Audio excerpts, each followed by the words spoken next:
Okay, well, welcome everybody. It's 8 o'clock, so let's get started. I'd like to call this meeting to order. This is the regular meeting of the Kirkwood Meadows Public Utility District for Saturday, May 8th. It is 8 a.m.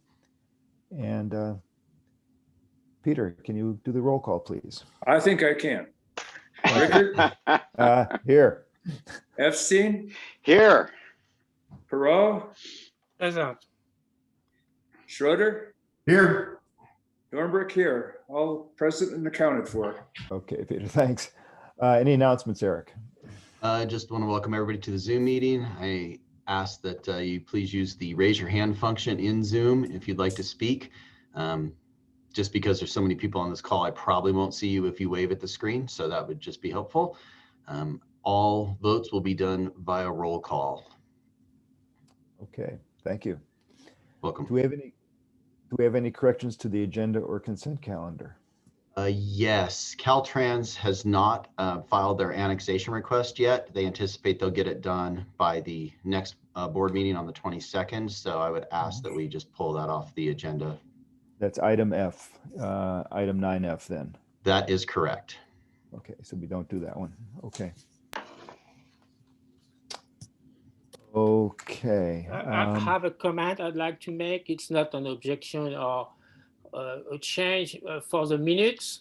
I noticed the wording on one of the resolution, and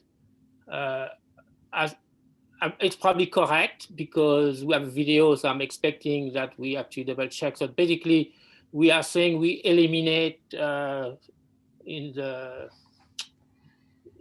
the motion that we had for the snow removal processes, that we are eliminating things like the curation and the test driving. I wish we had used a different word. I think eliminating is as a negative connotation, and but that was just my comment on that. Okay. Since we are not going to talk about the minutes, I just wanted to comment that I think we should be careful in how we word our motions. Okay, thank you. Okay. Let's see. So are there any comments from the audience on items not on the agenda? Mr. President, you should probably entertain a motion to adopt the agenda as amended and the consent. Sorry. Yeah, okay. Or at least the agenda, the consent's later, I'm sorry, but the agenda. The consent's later, yeah, right. Okay, so we're eliminating item F. Okay, do we really need a motion on that? It would make me happier. Okay, anything to make you happy. All right, Okay. Dornbrook so moved. Okay, is there a Epstein second? seconds. Okay, roll call. Rickard? Aye. Epstein? Aye. Perot? Aye. Schroeder? Aye. Dornbrook, aye. Okay. Thank Now you. let's move on to item 5, comments from the audience. Does anyone would anyone like to say anything or talk to us about anything that's not on the agenda today? Eric, I'm relying I'm on not you. seeing any hands. Okay. Okay. We do have a written comment from Reed Bennett, a very thoughtful note on the electric rate study, which I'm sure we'll be getting into later on.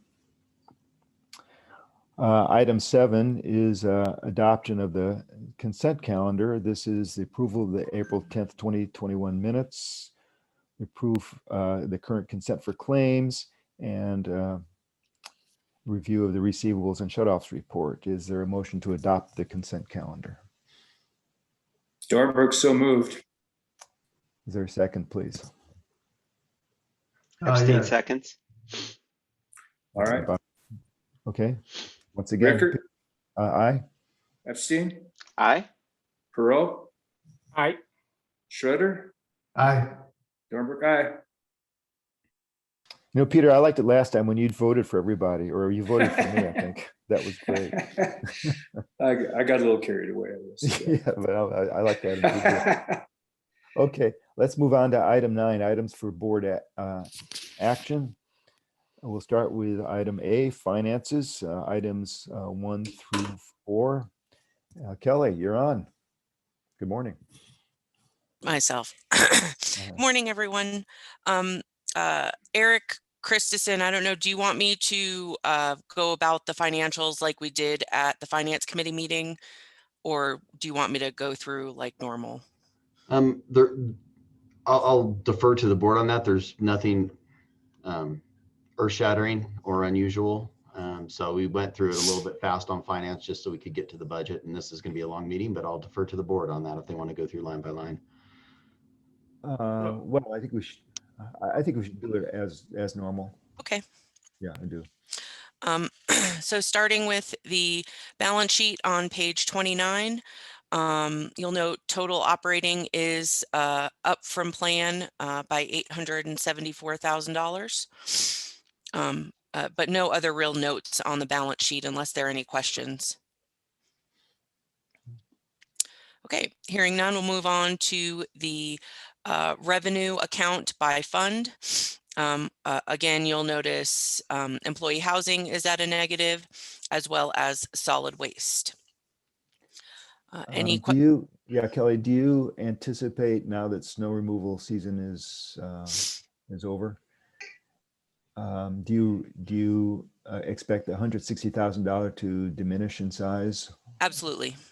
That's basically, snow removal has to pay for their G&A portions. Yeah.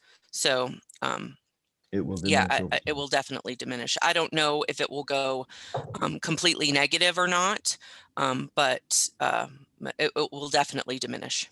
Okay, thanks. And our mechanic is working furiously on snow removal equipment right, post-season. So there'll be a lot of labor on that as well. Okay, thanks. Mm-hmm. Okay, moving on to the combined income statement on page 32. Operating revenues for the month of March were up from plan by $21,000. Year to date, we are down from plan by $165,000. But year to date total operating is up from plan by $474,000. Any questions on the combined income statement? Okay, moving on then to water on page 36 of your packet. Operating revenues for the month of March were up from plan by $2,300. Year to date, they are down from plan by $2,700. Though total operating for water is up from plan by $68,000. Moving on to wastewater on page 37. Operating revenues for the month of March were up by $973. Year to date, they are down by $67,000, but if you take into account the error in the budgeting for base rates, they would actually be better than plan. And so total. I know that I've asked this question, but we're getting towards the end of the fiscal year. I guess this is only through March, I guess. But again, I'm thrilled that we're in the state where we are, but is it largely because things have been deferred and we're going to spend the money later? Or is this real? Are these real savings? I guess that's what my main question. I think it's both. I mean, there are definitely savings that are going to remain, but there will be some things that were deferred. But I don't think it's going to be that big of an impact on it. So I don't know if Eric Christensen has anything to add to that.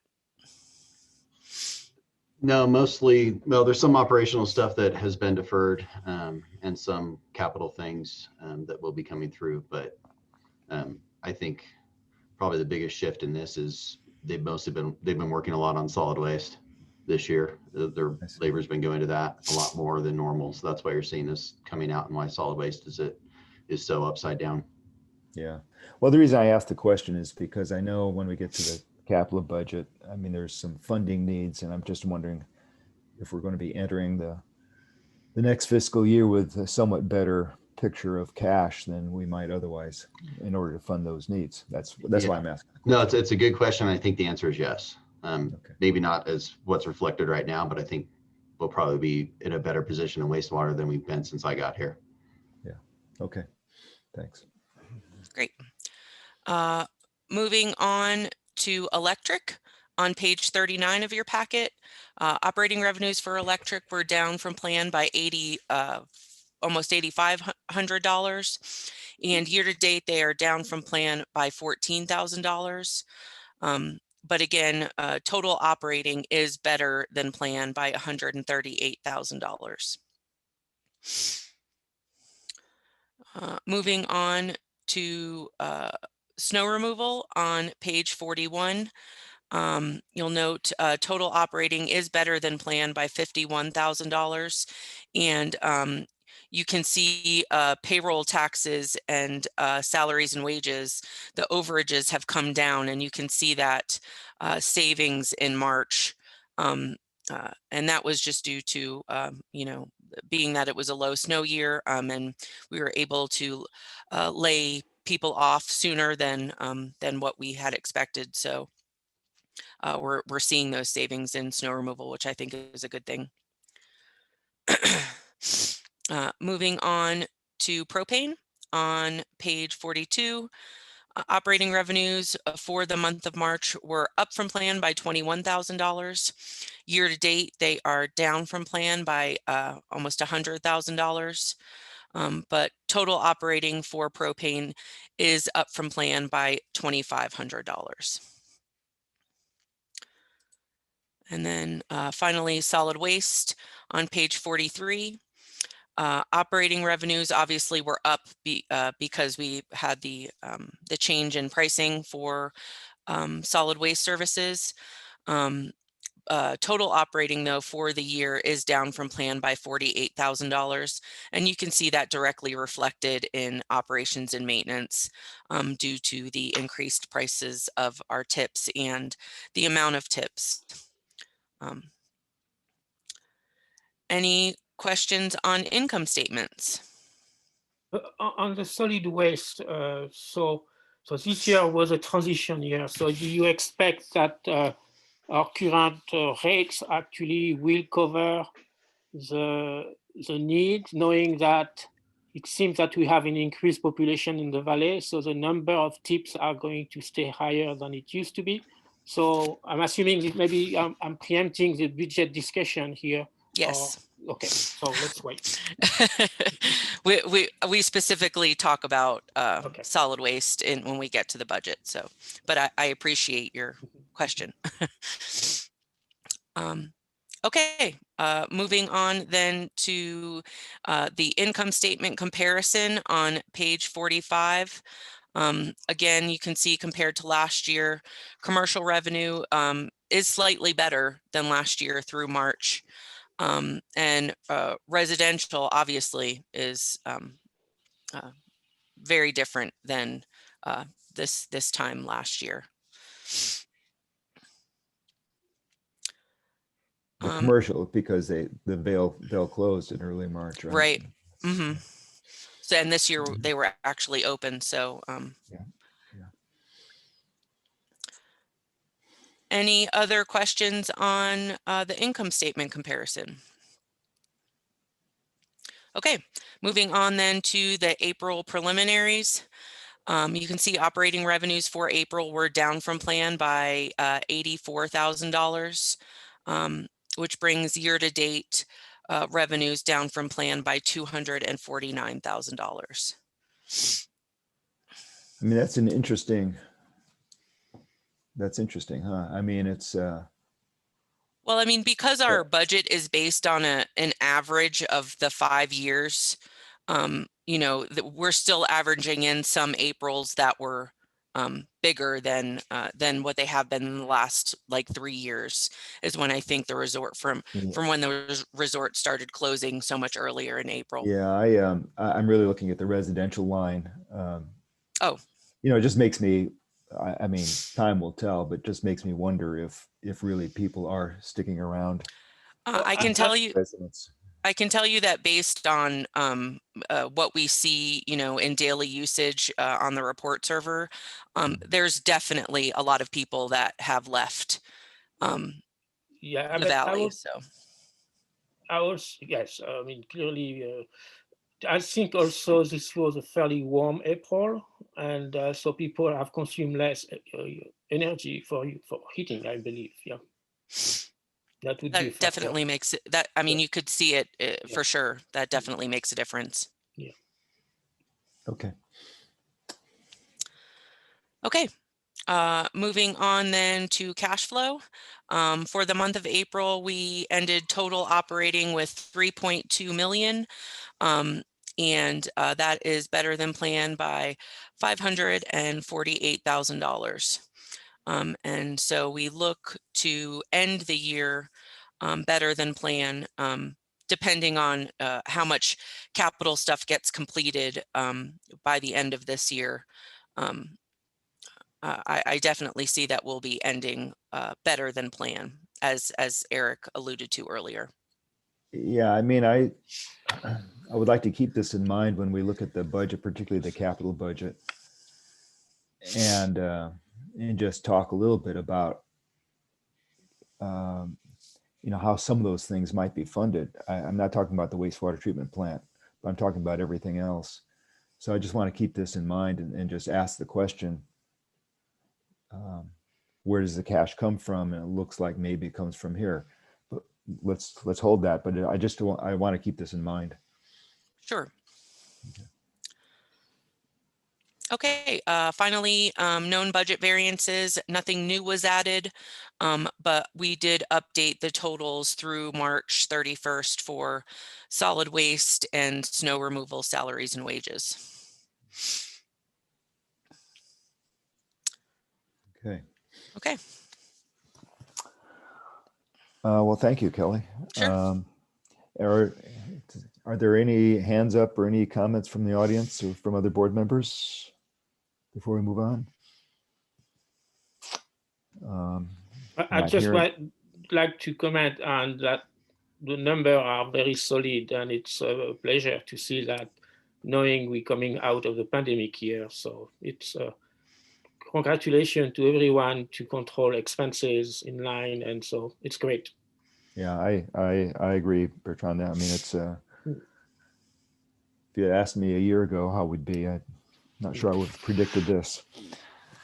Yeah, I would just add that I was on a Aqua Region 3 call, and the mountain communities, water districts are suffering extraordinarily with defaults on payment and from ratepayers. So we've not suffered that. And as we said, we buckled down. So we're probably one of the, in terms of what the pandemic did, I don't know that there's any district or water agency that fared better than us at this point. So, and I think Patrick has a question. Patrick. Yeah. Hey, Kelly, thanks so much. I have a question about the cash flow. So we're projecting a positive 350,000 plus in cash flow for the year. Did I understand that right? Well, right now it's projected to end better by $632,000. Oh, even better. But again, like I said, that all depends on how much capital stuff gets done before the end of the year and things like that. Okay. But it's definitely going to end better, I would hope. Okay. Than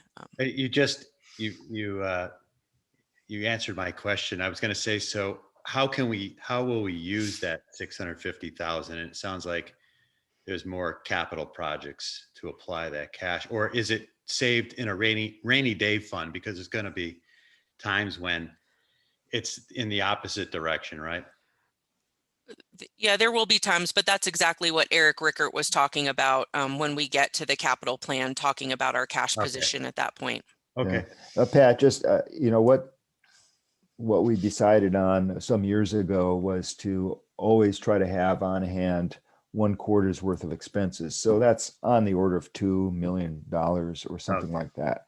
So that in essence is our rainy day fund. The question is, where does it sit? Does it sit in one of our operating accounts? Does it sit in our reserve account? And the other thing I'll say is, you can see on this, if you go up higher on the sheet from about 1/3 of the way down on that same on the cash flow sheet, you'll see that this still accounts for $68,000 some dollars each month for capital expenses, cash flow. So, Yeah. Right. so some of that, some of what may get done is already accounted for here on this sheet. So, Okay. yeah, so I think that this will make for an interesting conversation when we get to the capital budget a little later on. Thank you. All right, let's move on. Oh, the fiscal year budget. How about that? Item 9B, fiscal year 2021-2022 budget. So Kelly? the only real changes that were made, this is the red line version that I promised you last time. The only real changes that were made from when we talked about this last time were adding in under the general and administration department a proposed change to the percentages of the G&A allocation expenses. And these percentages were based on the total amount of operating expenses per department, not including the G&A portions. But there was some discussion at the Finance Committee meeting that they were more interested in leaving the percentages for G&A allocations the same as they were last year. And I don't know if Bob, you want to expand on that? Sure, I'd be happy to do that. I think in trying to figure out some way to have a rationale for proportional allocation of G&A expense, we didn't find that the operating expense was really correlated with that. For example, spending a lot of money to buy propane, there's no, whether we buy $1 worth of propane or $1 million worth, the G&A costs are the same. So we didn't find that looking at operating as a percentage was a better proxy than what we already had. What we have in there, my understanding when Michael Sharp first did those, is it was proportional to labor costs. And we don't have a better suggestion, but the feeling of the Finance Committee is having to be a percentage of operating costs was not a better proxy than what we already had. So we don't have a better idea than leaving it alone. But if someone has a brilliant idea, we accept all brilliant ideas in the Finance Committee. I don't know that this is brilliant, but I guess it's just a question, and that is, do the old percentages pretty much reflect time spent then, or an estimate of time spent by our staff on these items? Or Yeah, that's what the original one was based on, FTEs. And Eric, it is correct that when you do a special project, then you're billing specific hours to it. For example, the extra work you did on snow removal, that labor was put in the snow removal labor bucket. So when we have special projects on a unit, that's reflected in a different way. Is that correct? Yes, those hours are billed directly to that department. So this represents the average, assuming no special projects. Special projects cause an additional dollars to be assigned in, removed from G&A and assigned into that budget. Right. Or not the budget, but the actual expenses in that month. Exactly. Okay, well, that's good. That's very interesting. So are there any comments either from the public or from other board members on this particular? I'd like to comment. So I'm a bit confused because what I'm hearing from Kelly and Bob is different to what I actually witnessed when I was a silent observer on the Finance Committee. So my understanding is, first, the board has already adopted the right column fiscal year 2022, if I understood correctly what was said at the Finance Committee. Number one. Number two, there was several members, including Standish, that basically objected to not using the new number. So, and I'm hearing something very different from Kelly and Bob now. So am I confused or?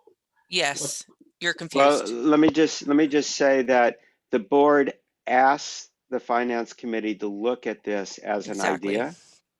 We've looked at it. We don't feel that it works well. Standish's opinion on that, I don't remember it being different. Maybe it was different. I would have to go back and look at my notes. I don't But remember it being different either. this was a request for us to look at it, and we don't recommend it. Okay, so I thought Eric said that with a K that this was already adopted at the No. He previous said the board meeting. directed us to do it. He was not Okay, that's good. justifying or anything else. He was just following orders. Now, I got it. I Exactly. got it. So the board Yeah. should make a decision on which of these two columns we're going to use now. So Okay. when Kelly does the budget, we don't have to do a 180 midway. Right. And the finance committee is recommending that we leave them. We don't feel that the change is a better representation. We would prefer to leave it. We recommend leaving it as is. Okay. Other comments from board members? I would ask John whether he confirms that. Yeah, that's what we decided in the finance meeting. I think there is another option, which we could start doing more, reevaluation of FTEs or time accounting, but I don't think it's worth the investment at this time. So I think the finance committee did agree to remain with the middle column there.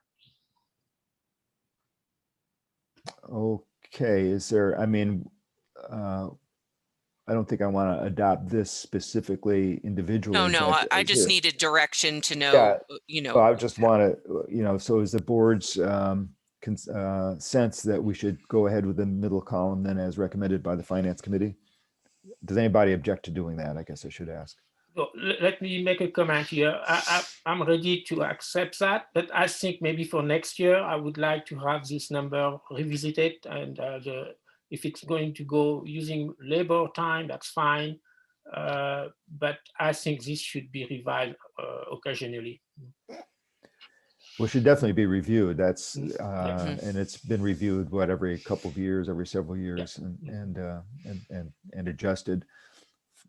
And my own sense is it's really a function of staff time, I think, more than anything else. That, I mean, the G&A staff time. So I'm happy with the middle column. Okay, I think you've got your direction, Kelly and Eric. Yes, I do. We're Thank you very adopting the much. middle column. There's one other item in this that we Mhm. requested changing. What was that, Bob? That was if you go and look at the projected income. Oh, yeah, Uh, I was going to get there.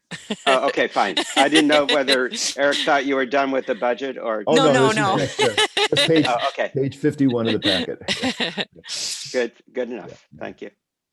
Okay, so on page 52 of your packet, under units sold, this is where I was going to get to that, Bob.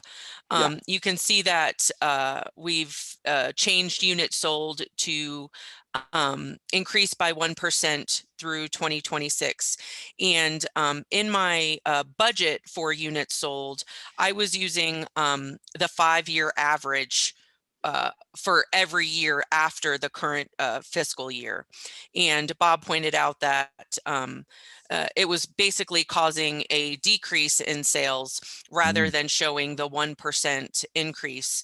So the way I'm going to do the calculation is for the current fiscal year, I'll use the 5-year average for just that first year and then add 1% to that going forward, not using the average of the previous 5 years.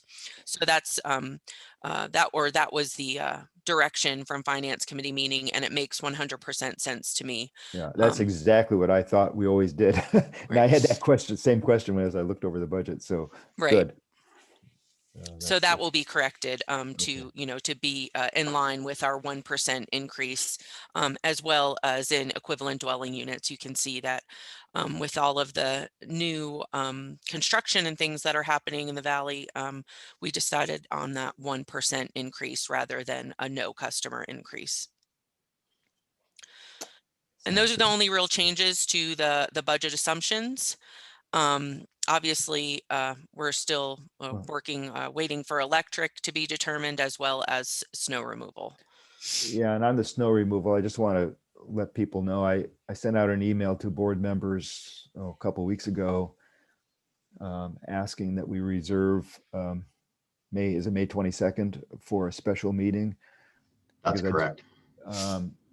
there just hasn't been enough time for Eric and staff to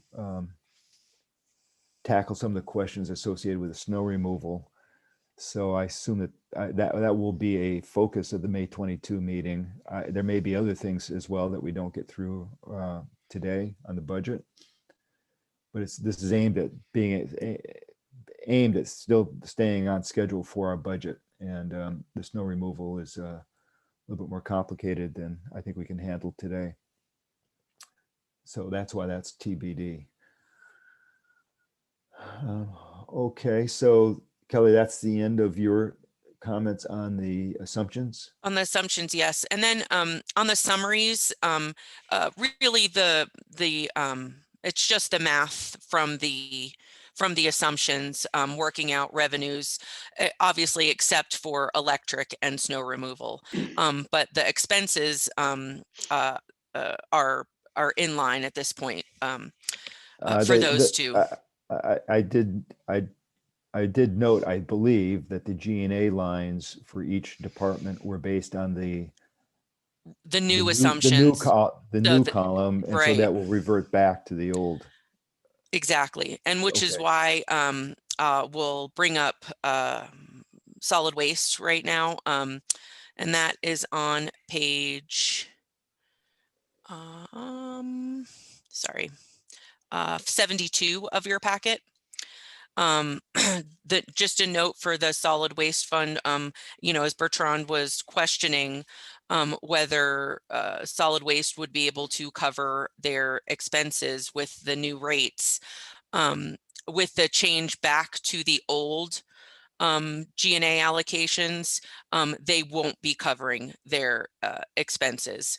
But as Eric Christensen, gosh, I can say your name, I promise.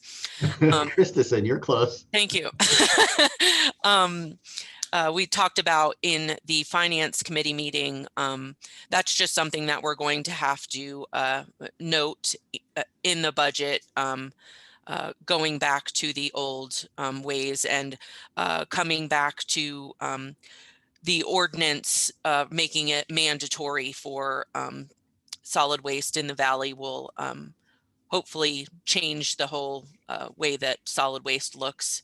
Yeah, so just to add on that, and Patrick, I see your hand, so I'm just going to finish this one and then I'll circle back. Patrick has a question, Eric.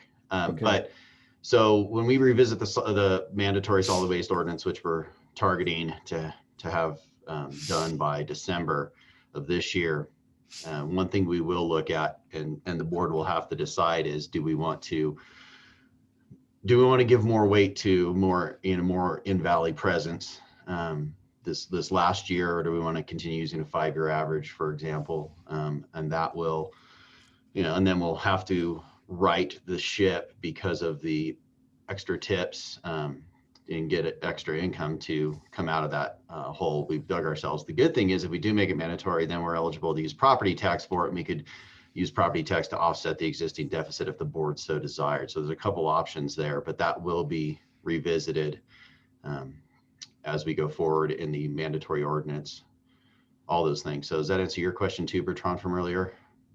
Halfway. Actually, I think another thing we need to look at is the fact is that G&A allocation is based on labor, at least in that schedule, if I understand correctly. And we do have a lot of labor associated with the policy of letting people using auxiliary location for bins. So yes, that was definitely part of what we're looking at.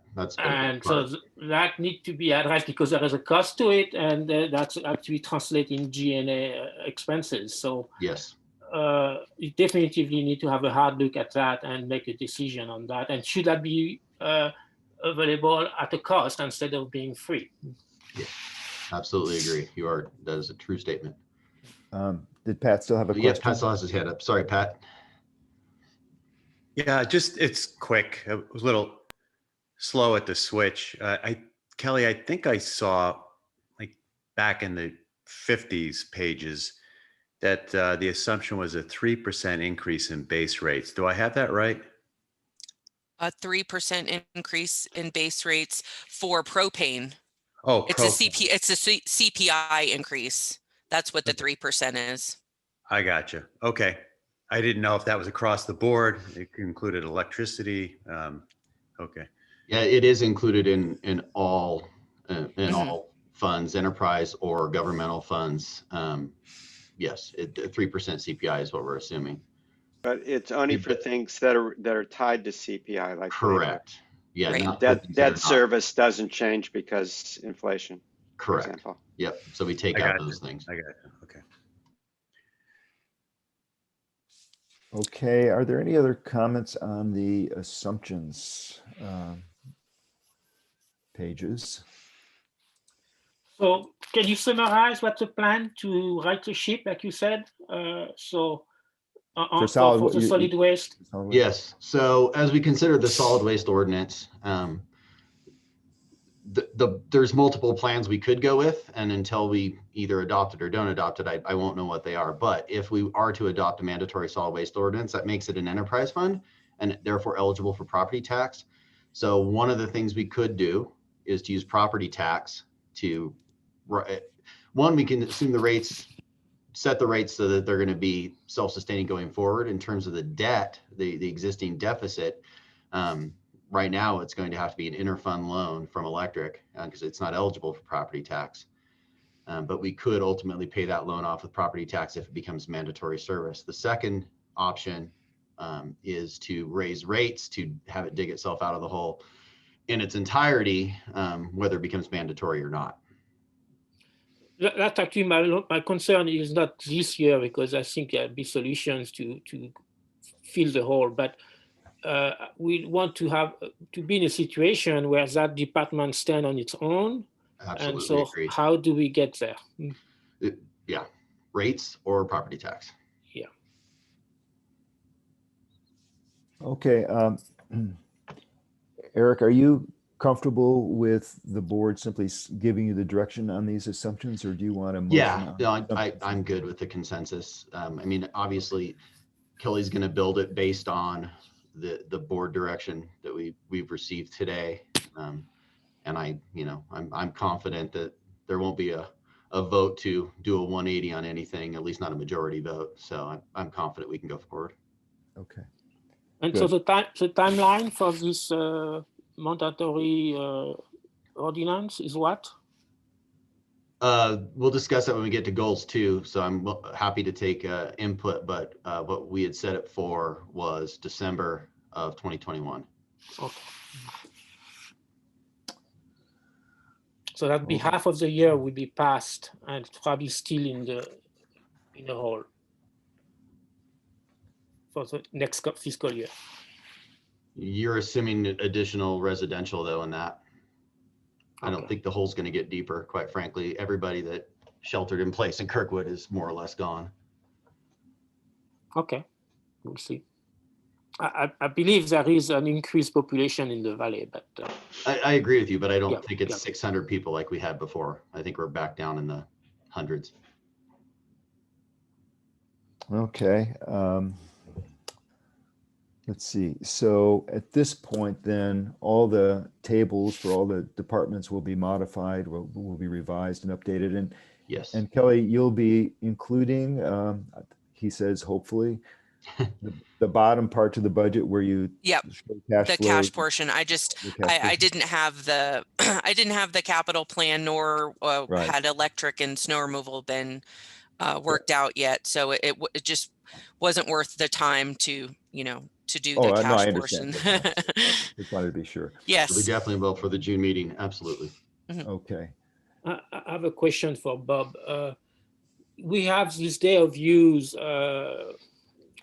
metrics that you are tracking, and I would be curious about looking at trends. I know day of use is not going to look at how many people are in a specific residence, but it still gives you an idea if people are sheltering in place or living there, or if there is a big change. So it'd be interesting to look at trends on that. Yeah, I'll bring the report up at some point during the meeting. We can look at it. Thank you. May I ask, I wasn't quite sure what the purpose of page 78 is. That was the calculation of the G&A allocations.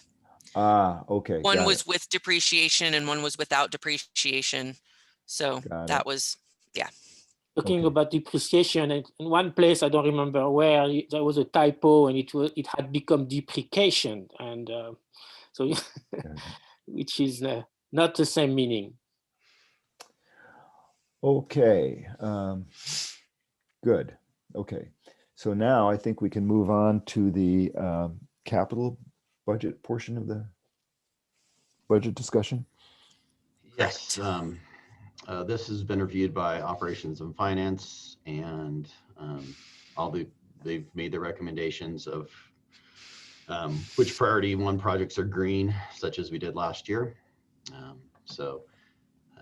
It's just really now to the board to discuss, and I know, cash flow and those things are going to predicate what we can and can't do, obviously.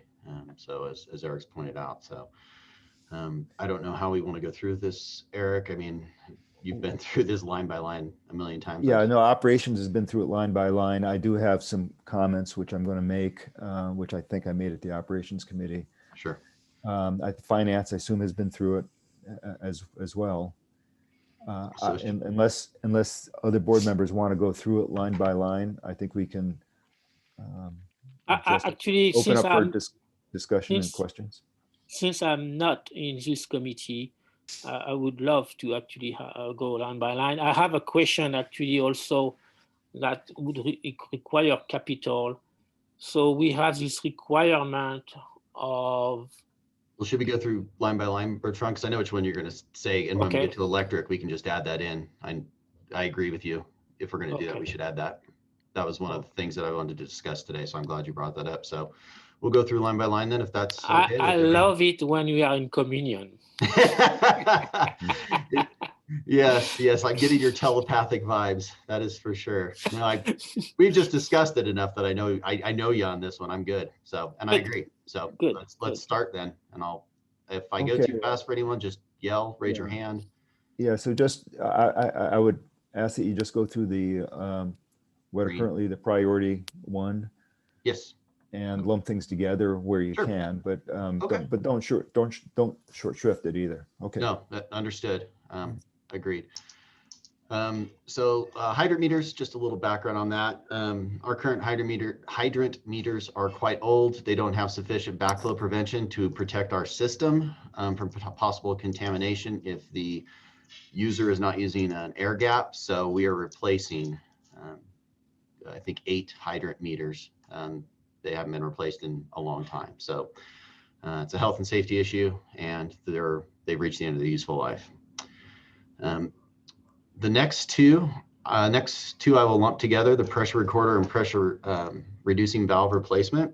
So we did complete, I have the draft of a new water model for the system, which has never been done, which basically a water model tells us how our system operates. No one really knows how the system operates, particularly since well 4.5 went in. It really changed how the whole valley operated. So we have a water model, and what we learned from that is that there's some anomalies that we need to review. So a pressure recorder in certain locations, strategic locations, is going to be able to tell us how the system's truly operating. So that's one of the recommendations from the engineer, is that we install that. It may have some reusability. So as we figure out portions of the system, how they're operating, thanks to the pressure recorder, we might be able to move it to another place in the system to do the same. The pressure reducing valve replacement also was a recommendation that came out of that, which is to replace them over the course of 5 years. So this would be one each year. Again, these have not been functional in the memory of our current water supervisor. So this would be getting the system back into shape. So, I'll stop there for a quick second, because that was a lot to digest. Any questions on that in particular? Yeah, that's very informative, actually. Thank you. You're welcome. Sampling stations right now. So we've had some total coliform and total fecal coliform hits at our sampling stations. And they've recurred on occasion, and this can happen for a multitude of reasons. It could be, you know, contamination of the operator, could be contamination of the site we sample, just could be a bad sample, or it could be a true contamination. Everyone we've resampled on those have come back negative. And so as I began to dig into that, what I found out is that we sample inside of bathrooms sometimes, or no, not sometimes, we sample inside of bathrooms is some of our sample stations. I believe that's a source of potential contamination. So this would be to install dedicated sampling stations for the district. It'd be 8 of them to replace those other ones. Yeah, so that's what those are. Again, it would reduce, reduce our false positives, which can lead to notice of violations, and it would give us our own facilities over which we'd have 100% control.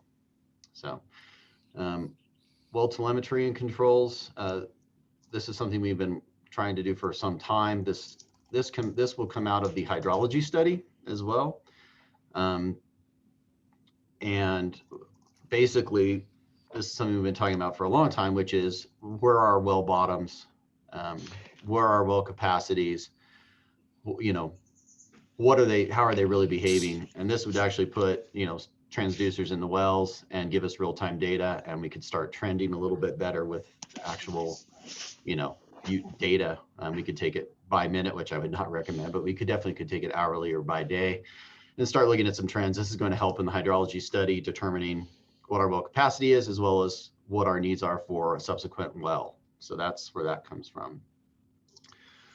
Distribution valve replacement. Our system's old, and we should be replacing valves periodically, and this would replace, you know, the most problematic distribution system valve in the system. So that's what that is. Fire hydrant replacement, we do that every year. This is basically whichever hydrant needs it the most is the one we do. We are very grateful when Vail hits our hydrants and we get a free replacement out of them, which occurred this year, so we appreciate that. But this will be problematic ones. And that's I have a question on that. What's the cost, typical cost for a fire hydrant is what? About $6,000, including labor and materials.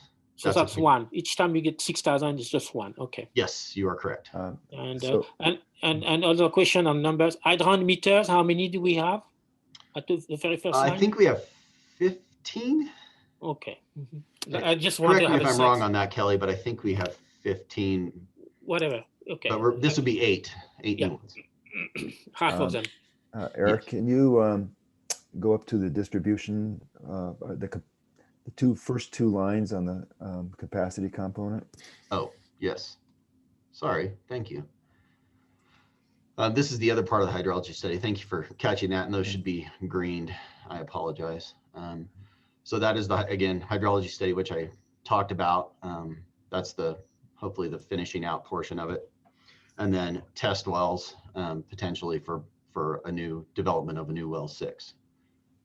And that would depend on what the hydrology study says. At least partially depend on that. That is correct. So this is where I just wanted to, you know, refer back to the cash situation. So, I mean, I'm just not sure that we will have $230,000 in cash to cover.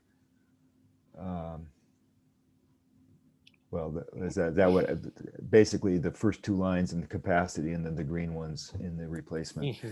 So that's the kind of thing that I assume the finance committee will look at and say, I mean, not for the $15,000, $20,000 ones, but for the $100,000. Should the study say that we need that, or should do that? Obviously, the operations committee will look at it, but if we want to move ahead with it, the question is where does that money come from? Do we just take it out of cash because we've raised cash, or is it something else? So that's the question that I have, which I don't expect to be answered here, but. Well, let me make a comment from a planning committee. Actually, we think there's 2 areas which are going to require urgent attention for will serve capacity, and this is one of them, water. And so I think that if we have any cash available from this year, I'll be definitively in favor of using this money for that kind of project. Patrick has his hand up. Yeah, hey, Eric, real quick. Yes, sir. Do you think we're at risk of running out of water? I think that's with a K. No, I know, and I'm carefully crafting how I'm going to answer that question. Yeah. Not at current levels, no.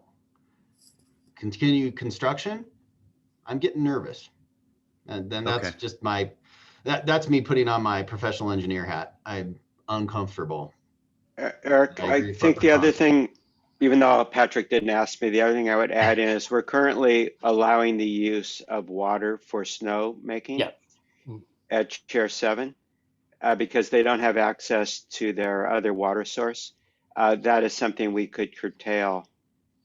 Yes, but If- that would if be a we have- loss. And I do want to say we have curtailed that this year. We curtailed it heavily due Right. to my concerns, and I think the whole board's concerns over our aquifer levels. So Yeah, we but did curtail that. Yes, we could stop that, but I don't know that that's enough to make me comfortable.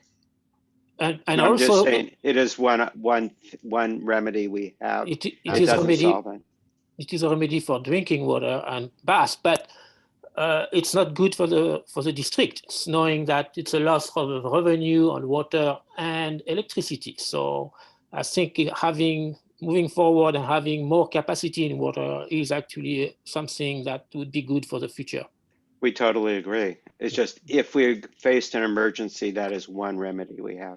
Yeah, I'm talking in the context of should we spend the money sooner on this test well, and that's basically what I'm pushing is I think we should. I think we should also. Yeah. I agree. Yeah, that But, seems yeah, reasonable. Eric K, you mentioned construction would make you nervous. What about repeated drought years? Quite frankly, I don't think we're impacted by the drought dramatically. Our aquifer, I mean, we're first in line. We're the first straw on the ground for our particular fractured rock area. The only, and quite frankly, EID is, and I assume we get some of that water's moving through fractured rock from Caples. EID is going to be more curtailed in that, which means we kind of get it before they do too, as it moves through fractured rock. So I mean, I'm not a hydrogeologist, but droughts don't scare me up here. Down in the valley, they scare me a lot. I agree with Eric on this. Yeah. Wow, we are really in synergy here today, Bertrand. I'm really glad we're recording this. Yeah. Hey, Eric, Me too. I appreciate the response. I only ask with, we could address it with remedy. It's just that the capital would be shifted over to water if that became the big priority, right? That is correct. And We have I to will dig new say, wells. go ahead, Pat. I'm sorry. That's I'm done. Yeah. Oh, yeah. So the one thing I would say, please go back, everyone, and take a look at the rate study. We did assume the amount of property tax going into water, which would predominantly be used for capital, especially now that the water rates are set where it should be self-sustaining. Those property taxes are available for these projects, and they were considered in the rate study. So, Eric, can I just finish your sentence? They're available if we change the rates on electricity. no, I meant the water wastewater, Bob. Right. I'm saying the property tax Oh, yes, availability sir. Yes, sir. is totally dependent on changing the base rate in electricity. That is correct. Okay. So any other yeah, questions on water? I'll just say that the water question has been a question for some years. I mean, in the 4 years of drought that we had previously made us nervous, and we made it through pretty well. But we also considered tapping into Caples, our potential rights to a certain amount of water from Caples, which would be enormously expensive to do, but possible. So where are we on that? I know that we are looking into protecting such rights. So is that something that's done, or do we have? Well, what happens, Bertrand, just very briefly, and then let's move on with the budget, but real briefly is the upcountry areas, and we're the primary one, has a certain rights based on an agreement with EID, a court-based agreement with the EID on Caples. The thing is, though, that if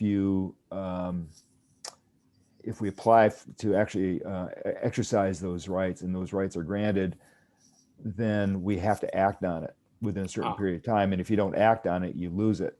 So just as by way of example, the resort had double it's double what it's using for snowmaking right now, but it wasn't using that second half. And so they've lost that right. Wow. So you got to time it when you really need it. So Okay. And the other thing I'm going to add just before we move on here, we don't have a surface water treatment plant. We would have to build a water treatment plant. You're it's talking very expensive. Very millions expensive. and millions and millions of dollars to do that. It's a completely different process and reporting requirements, and it's a whole lot more than just using wells. Okay. Okay, moving on to Let's move wastewater. on to wastewater. Yeah. Okay, again, this should be green. I apologize, my error. This is part of the wastewater treatment plant project. So probably start with the wastewater treatment plant project. Oops, there we go. Those are obviously all, contingent on our funding, but those are all projects we need to move forward. The wastewater rate study included this project. So those are all the components of that project, how they would be phased in construction. Obviously, we try and get some projects moving phases in the winter, such as the conditioned space, electronics, etc. And then when we have the construction season in the summer, we would do summer projects. So we do multiple phase project to implement the total rehab and rehabilitation and replacement of parts in the wastewater treatment plant. So those have been gone over ad nauseum. So those are the components, but I'll go over so that's the wastewater treatment plant project. Okay, And- so I'm going to just jump in here, just to basically say, these are my questions regarding that aspect. And this is the biggest part of our capital plan. First of all, I'm not sure it's realistic that we're going to get all that done in 2 years. I know at one point we thought we would benefit by getting it done in 2 years. We probably would benefit, but I'm not sure it's actually possible. I'm not sure it's feasible. It may be more like 3 years, could be 4 years. So I don't know what a realistic timeline is, and we haven't gotten so far on this project to actually have a schedule, like a Gantt chart or something, saying this, then this, then this, and which seasons, and so on. So I just am taking a little grain of salt that this is all in one fiscal year. I mean, in 2 fiscal years. So I don't know what the realistic cash flow projections are, but I think that's going to have to be worked out for the interim financing effort. And then finally, as I've mentioned to Eric, the study showed this project costing about, not counting the roof, which is already done, about $3.5 million. These numbers add up to about a little over $6 million. And I believe the applications to Russ has been more in the $7 million range. I just think that needs to be explained.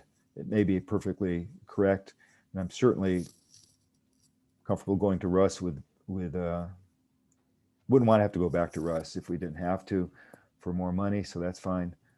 I don't know what the impact of that would be on the interim financing, but in any case, we just need some explanation, or at least I need some explanation as to why, how we got from 3.5 to 6 or 7.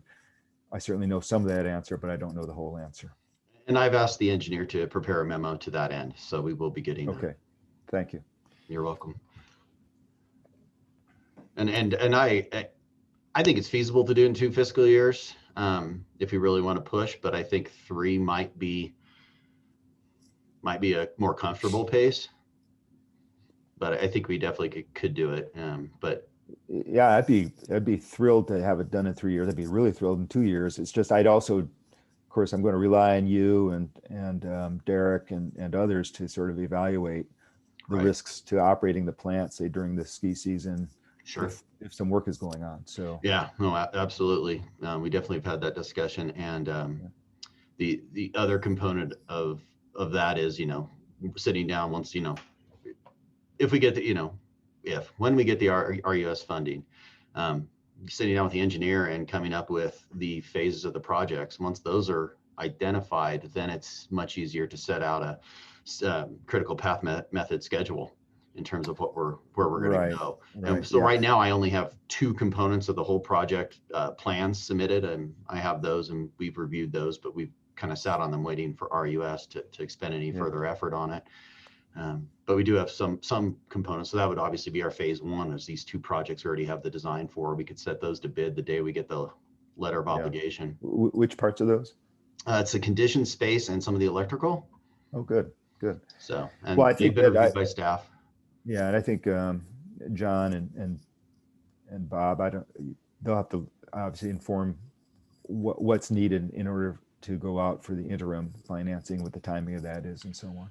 Yeah, and just to speak to that, it's related here, so I think John and I can speak to that now. So we've talked with our bond counsel, David Fama, and he's given us names for private placement entities to look at, 3 of them, 2 with which we have some familiarity, Stiefel and what was Southwestern, which is now Hilltop, in addition to a local California firm, Brandeis Tolman. And so I will be pulling together the documents as suggested by bond counsel and Standish and John, and then we'll be conducting brief interviews with them to see who we think is going to be able to do the best for us, and then we'll be bringing that back to finance and ultimately the board. And I should be sending out those documents next week. I've pulled almost all of them together. I just have to scan one that is really, really big that we don't have scanned, or I can't find the scan up. So, Okay. and that's where we sit on that. The timing of that, discussing with our bond counsel, he estimated it would be 4 to 6 weeks to go through the first part of the process, and then obtaining the funding would be another 8 weeks beyond that. So we're basically talking about 4 months, which is on track with the USDA letter of obligation.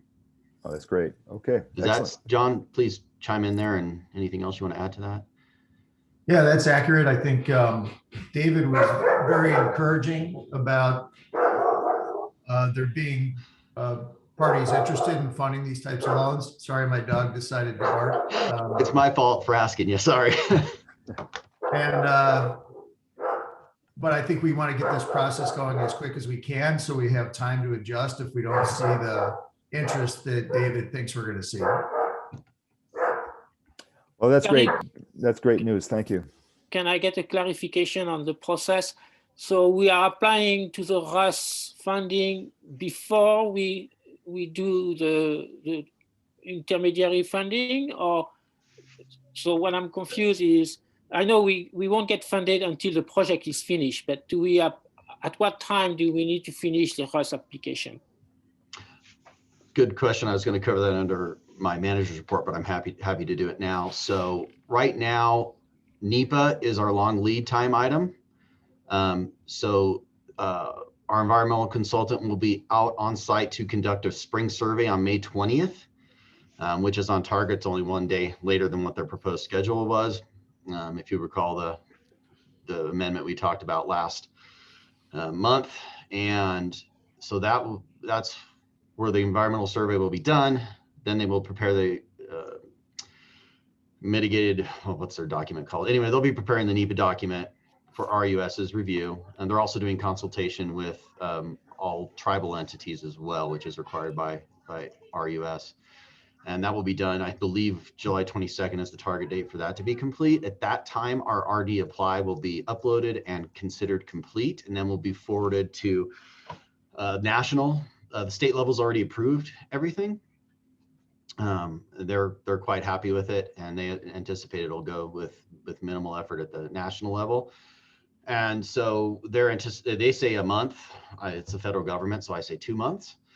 So I'm hoping that we will get the letter of obligation in September. They think it'll be earlier than that, but I'm conservative. So get the letter of obligation. Once we have the letter of obligation from them, then we'll be ready to go.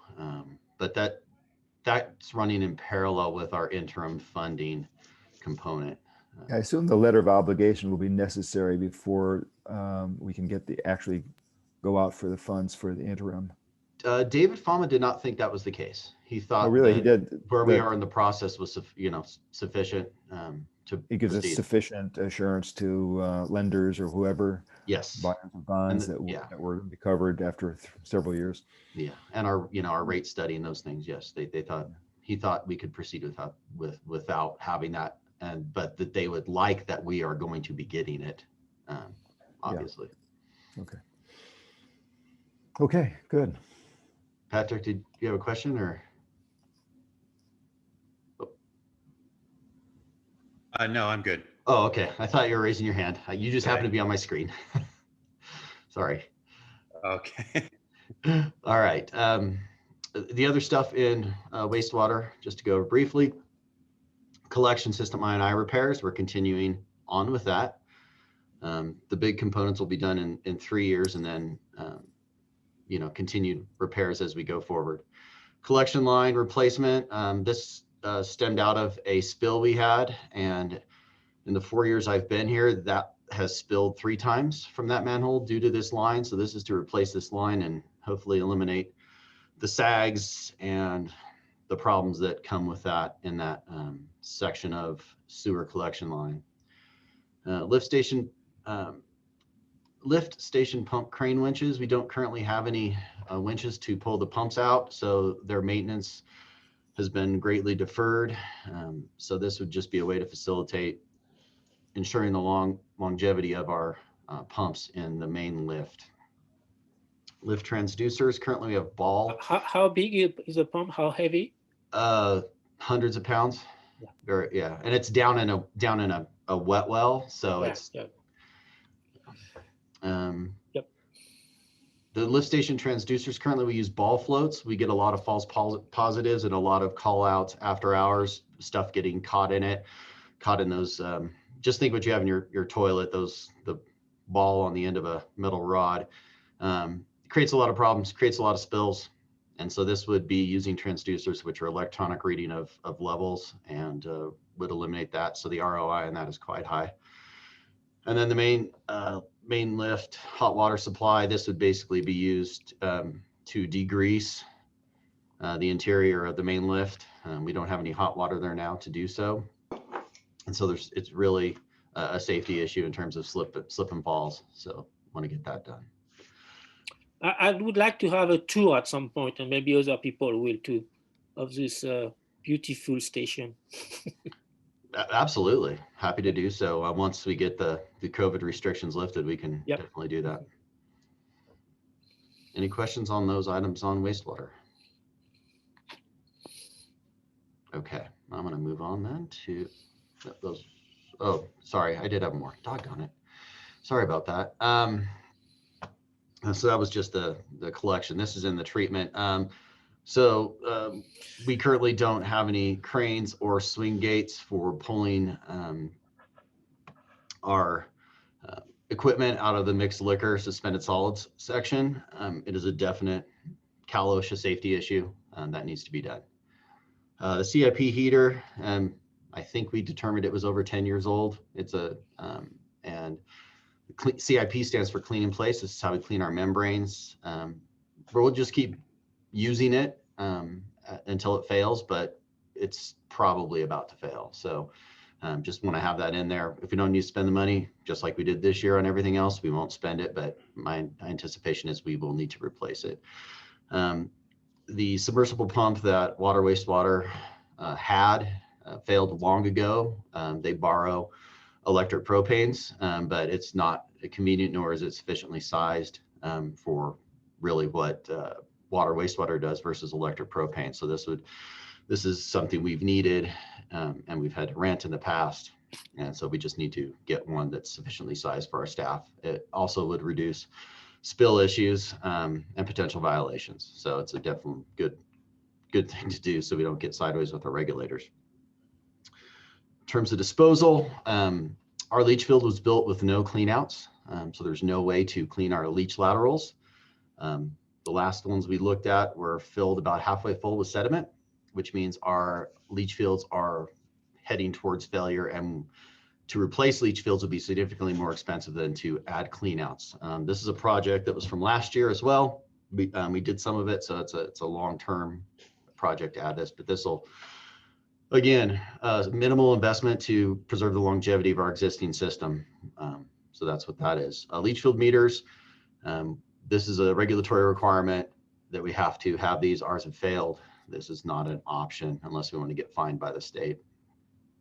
Monitoring well replacement, again, the state has told, well, Vail has told us we can no longer use monitoring well 1. The state has told us we must replace it and where. And so we're just waiting on them to approve our monitoring well installation work plan that we submitted to them November.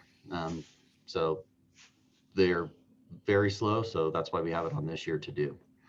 Again, not an option, regulatory requirement. And then VFD replacement, variable frequency drive replacement. Every 2 years, they just fail. So, and we have one that we anticipate failing soon, so we need to replace that. Now, are there any questions on wastewater? Great. The total cost of all the green is that 3.2 million? No, 3.2 million is. So, okay. Yeah, I believe you're correct. That should be correct. I don't have the spreadsheet open. I just have the PDF, Yeah. but yes, I believe that's correct. Yeah, because there are only priority 1 items in that column. That is correct. Correct. Okay. Employee housing. The both operations and finance elected to defer all of these unless they fail. Given we're at low occupancy, we concur that we can wait unless something fails. However, the building has never received a sealant on its exterior, which has led to black mold issues and condensation issues in high snow years. Luckily this year we didn't have that, so we were fine, but we definitely need to apply a sealant to preserve the longevity and to avoid significant costs with mold mitigation, which 2 years ago cost us about $6,000 just for 2 units. So money well spent. Any questions on that? Okay. Fire, this is nothing unusual. This is just the annual expenditure that we do, replacing hoses, reprogramming radios. That may increase. Rick's still looking into it. When they originally obtained the FCC license for the frequency that they use back in 2003, it was supposed to be renewed every 5 years. Nobody ever renewed it, starting in 2008.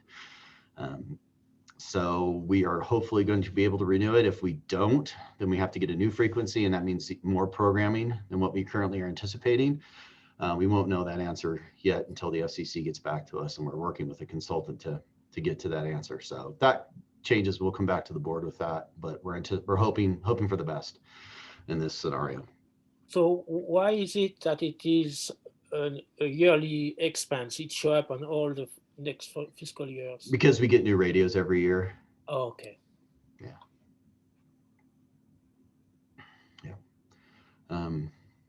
Okay. And then structure gear. That's just as we get new volunteers, we always have to buy new gear. So any questions on that? Okay. Electric. The powerhouse gates is a new requirement out of the safety plan that we're required to implement by, well, I think that's by FERC, as well as CEC and CPUC. So one of the requirements is we're gonna have to install gates at the powerhouse to basically prevent vehicular traffic. We can never secure the site to prevent foot traffic, but it's really for vehicular traffic. Diesel fuel tank manifold. This is the problems. Remember, when, the board will recall when we had staff that had to be on call and filling the tanks every 4 hours. When we had that issue, this would fix that, and that is huge ROI, quite frankly, versus labor in those situations. Transformer retaining walls. This was deferred from last year, but it's basically protects our transformers. We had another transformer get hit by a tree that we're going to have to replace the outer shell of. Not saying that this retaining wall there would have protected it, but in other locations it will protect them as sides of, you know, embankments continue to slough into it, et cetera. Fremont Court transformer, this is deferred from last year. This is the one, this one needs to be replaced. Snowmobiles, we got very lucky this year when the outage occurred during the heavy snowstorm. It occurred on PG&E section line, not ours. But had we had to get out there, we had no way of doing so or to make any repairs or do any work due to the fact that the snowmobile that was previously purchased is really only usable on the mountain, not usable in powder. So this would provide for 2 snowmobiles so we can take equipment out there and we can send a team. Again, for safety issues, we have to send people in pairs. So that's what that is. And we do have to replace the batteries on Cam Blue. So that's, they're due. Brandy, I don't have a number in here, but I think we finally got a number from Dave Rightly on the battery testing he required. So it's load bank testing. The question was whether we were going to bring in a temporary load bank on a trailer so that we would still have it there. And we do want to do that as they take the other batteries offline. So we're waiting on the updated quote from that, but I will update that number when we have it. Riser vaults, these are just vaults, you know, that have been damaged in the roads and elsewhere over time that need to be repaired. It avoids significantly worse damage to them should we leave them in their deteriorated state. And then service lines, we just budget to replace a few every couple of years as we go. So any questions on electric?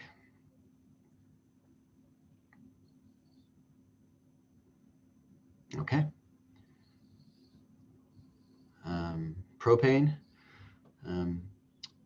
So pretty standard for the first 3, which is just we continue to replace 10% of the meters and regulators over the course of every year. So that's just a part of our normal program as they continue to fail. So again, the ones that are critical and needed are the ones that get it. The vaporizer roof, we've been lucky with some low snow winters, but this continues to remain a need to protect the vaporizer shed. Our vaporizer. So we need to put the roof over it. And it's also a safety issue, Cal OSHA issue relative to our employee safety. So any questions on propane? I have a question related to the curb stop retrofit program, if you have one. So how much would it be more efficient and cost effective for the PUD to, the issue is the safety of everyone and the staff. I think it'd be more effective for the PUD to actually take over the responsibility on the curb stop and increase the rate accordingly than trying to do some piecemeal things with homeowners, each of them trying to would add curb stop only if they remodel or something like that. Or I don't think the curb stop plan is actually is going to happen fast enough. I mean, I wish it would be faster for the safety of everyone, staff included. And I think that should be something that, I don't know, I don't have a sense of how much capital is needed to do that, but that would be my question. That's the highlighted line right there. Bertrand. Okay. Yeah, so we were anticipating that, yes.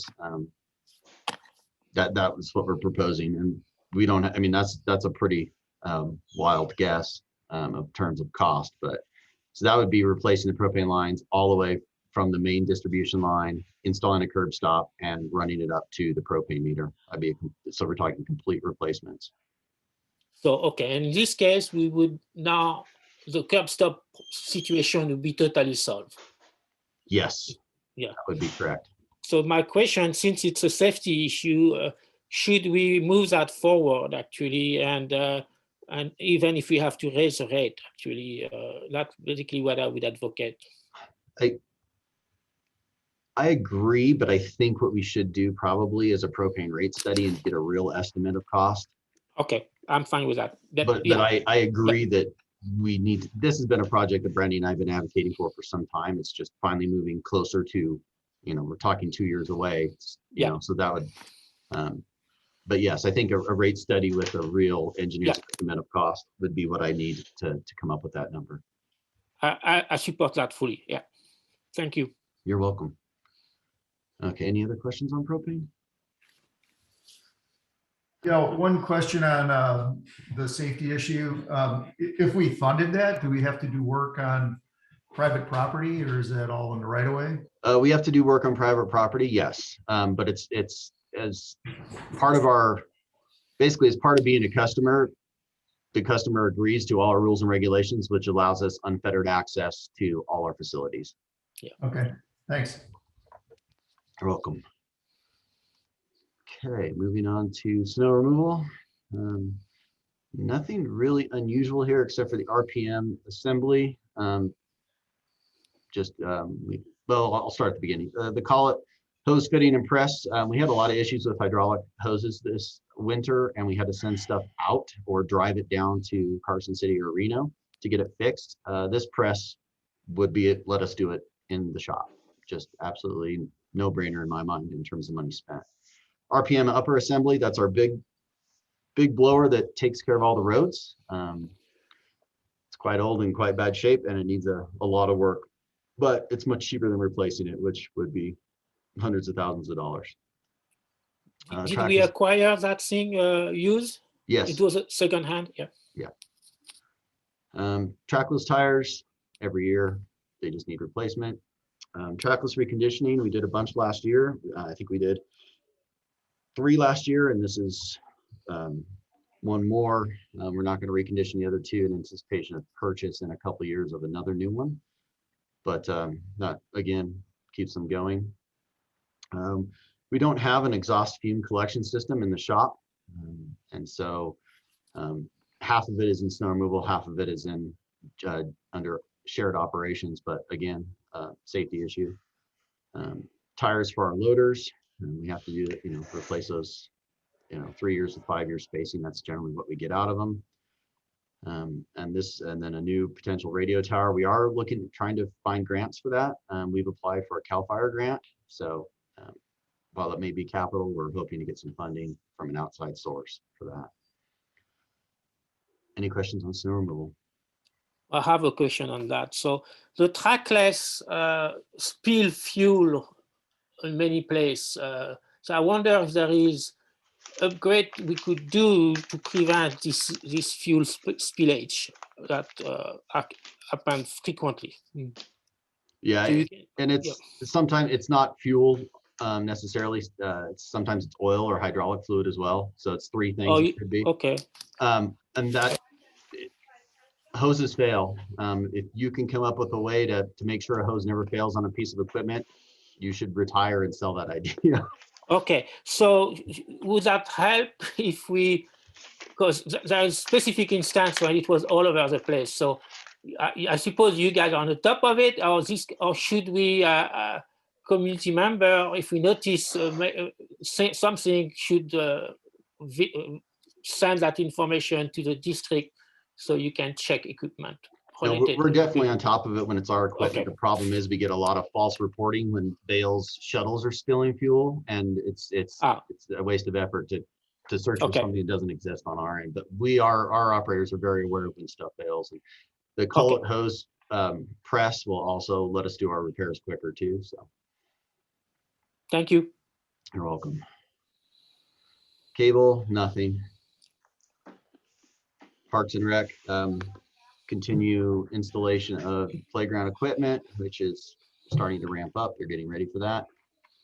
And the OGALS project, this is assuming we use the full $250,000, which we are not going to even come close to. So this number will come down. And this can also be matched with our own labor, can satisfy our grant matching requirements. So this may be coming out of, this may just be a labor, which is already a sunk cost. But this number will be much less than this, I can guarantee that, just based on which projects we are or are not going to do. I have a question there.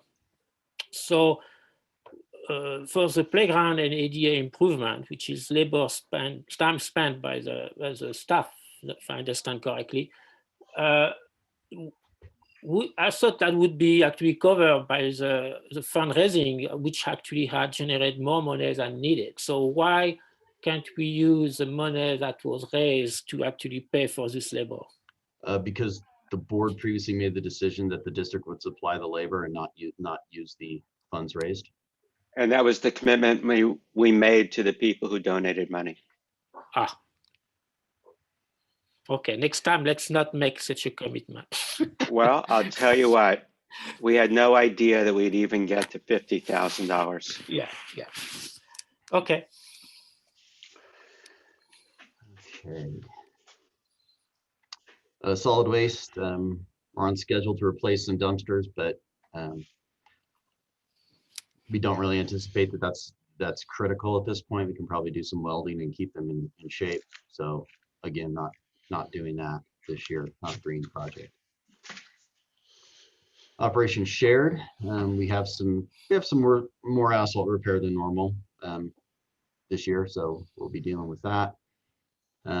Computers, it's more this year because of Windows 7 to Windows 10 conversion and the safety issues that came out of the Florida hacking issue. The Windows 7 conversions, even if they're upgraded to 10, have significant issues. So this is replacing the remaining Windows 7 computers we have, which is pretty critical in terms of I had to fill out a 23-page cyber insurance questionnaire for our insurance company, and I did that with our consultant Steve King from Wire Direct. And one of the questions was, do you have any computers that are pre-Windows 10? And we did, so that was an issue that we need to rectify, so we will be doing so. We're deferring on paving for snow removal, which basically facilitates using the tracklesses around the CSB. It's much more handy than Rick and I being out there with shovels, although we've done that. And the CSB carpet replacement, we will just continue to duct tape all the tears. And since no one's here, no one's going to see it except for staff. So we can look as rustic as we want. So we'll just continue to make minor repairs. Unless it's a safety issue, then we would obviously fix it. You like that, Kelly? Yeah. Equipment trailer. So unfortunately, when our mechanic resigned, we had been able to rent his trailer from him. He had a large equipment trailer that we could use for moving tracklesses, moving tobacco. When we have to take a trackless down to West Sacramento, we were able to use his trailer and pay a Caltrans rental rate on it. But just to give you an idea, we had to send a trackless to Reno or Fallon, I'm not sure which, but we had to use a tow truck, and it cost us $1,600 each way to move that, just to get it repaired. So the district has been in need of an equipment trailer, especially this would facilitate us getting the backhoe down to Out Valley. We get the snowmobiles down to Out Valley. It's an important need that's been too long overlooked, and the rental rates, the ROI on this is significant for the district. So that's what that is. The exhaustive fume we talked about. Facility networks connectivity. This is just basically fixing some issues where all our facilities aren't connected to each other, and so they can use the servers more robustly. Also goes to our cybersecurity issue, puts everything behind the firewall. Nothing's standing independent. And then an unleaded fuel dispenser regulator. Our dispenser is, and I am not exaggerating, held together by a cotter pin, and we have to stick our hand inside, pull the thing to make our fuel work. This will accomplish two things. One, it fixes or replaces the failing dispenser, and we're also going to be able to put in, give each employee their code, and they will be able to fuel using their code, and then we will be able to specifically identify which department is using how much fuel. So it will definitely help with our G&A allocations and knowing exactly where our fuel is going. And we'll simplify using the journal, which I think Amy has to go through and Kelly has to go through line by line and allocate it. So this would eliminate all that error and just be a nice reports. So any questions on shared? Okay. Okay, Eric, well, thanks for going through that. That was great. Yeah. Are there any comments from either the public or board members before we leave this item? That item, no. As a I general, no. Yeah, I have, my only comment is that if I'm calculating correctly, there's about $1 million worth of capital work proposed for this next fiscal year beyond the wastewater treatment plant project. And I'm just wondering, Eric, what do you think really is realistic? I mean, in terms of our personnel resources, availability of consultants, contractors, funds, et cetera, to actually do this. I mean, the list is important. It looks like a good list to me. I'm just wondering how realistic it is in your opinion. I definitely think it's feasible as it currently stands. I mean, it's going to be a lot of use of consultants and contractors, as you point out, but it's feasible. Okay. And a lot of it's material too, so it's not really labor Right. intensive. Yeah. Right. So it's a lot of ordering, but yeah, I mean, some of them are, more, I agree with you, but I think we have the bandwidth for this. Okay. Yeah, so my comment on this whole thing is I would like, if possible, to speed up the safety issue of propane with the curb stop. And if in 6 months, it's winter, so I don't know. I wish we could start earlier. And I agree that we need some kind of rate study before we do that, because we will need some capital raise through the new rate. But that's my only concern, is it's a safety issue. So I think we should try to do the best to make it as fast as possible. Okay. That I think finishes our fiscal year budget discussion. I think that staff, I think you should be comfortable moving ahead with this capital plan as you've laid it out for the rest of your budgeting purposes. I'd like to go through items C and D and then take a break. So item C is performance reporting and aquifer levels. Brandy. Good morning. So if we take a look at the electric performance reporting for April, you can see that we had a production of almost 600,000 kilowatt hours, all purchased off of the grid. Our unidentified losses, which are our net losses after estimates for our transformer losses from the large transformers, ran at 15% for the month, 11% year to date on that. If we go down and look at propane, if you do look up here on electric, you can see that our metered kilowatt hours for April was slightly less than budget. For the same reason that was mentioned earlier, is that generally now the resort is closing earlier than in years past. And so that number for April is a little low. Similarly for propane. So our usage in propane is just the cubic feet delivered into our tanks, 1.3 million cubic feet. We metered all but 7% of that. So we had a positive loss on propane for April, which is somewhat unusual. It just bounces back and forth between negative and positive there. And you can see our year-to-date unidentified, unmetered for propane is negative 2%. Moving on to water. Our production from our wells for April was 875,000 gallons. Our metered was 750,000 gallons, which was up from our budgeted metered that's there in blue. And you can see that for the month of April, we have an unidentified loss of 11%, bringing us to 12% year to date. And then lastly, on wastewater, we had a metered influent at the plant of 2.1 million gallons. Our unidentified, unmetered total, which is inflow and infiltration, I&I, was 64% for the month of April, which is high, definitely the start of our I&I season. You can see it ramping up. I took a look back historically, and for the last 5 years, our average was 78%.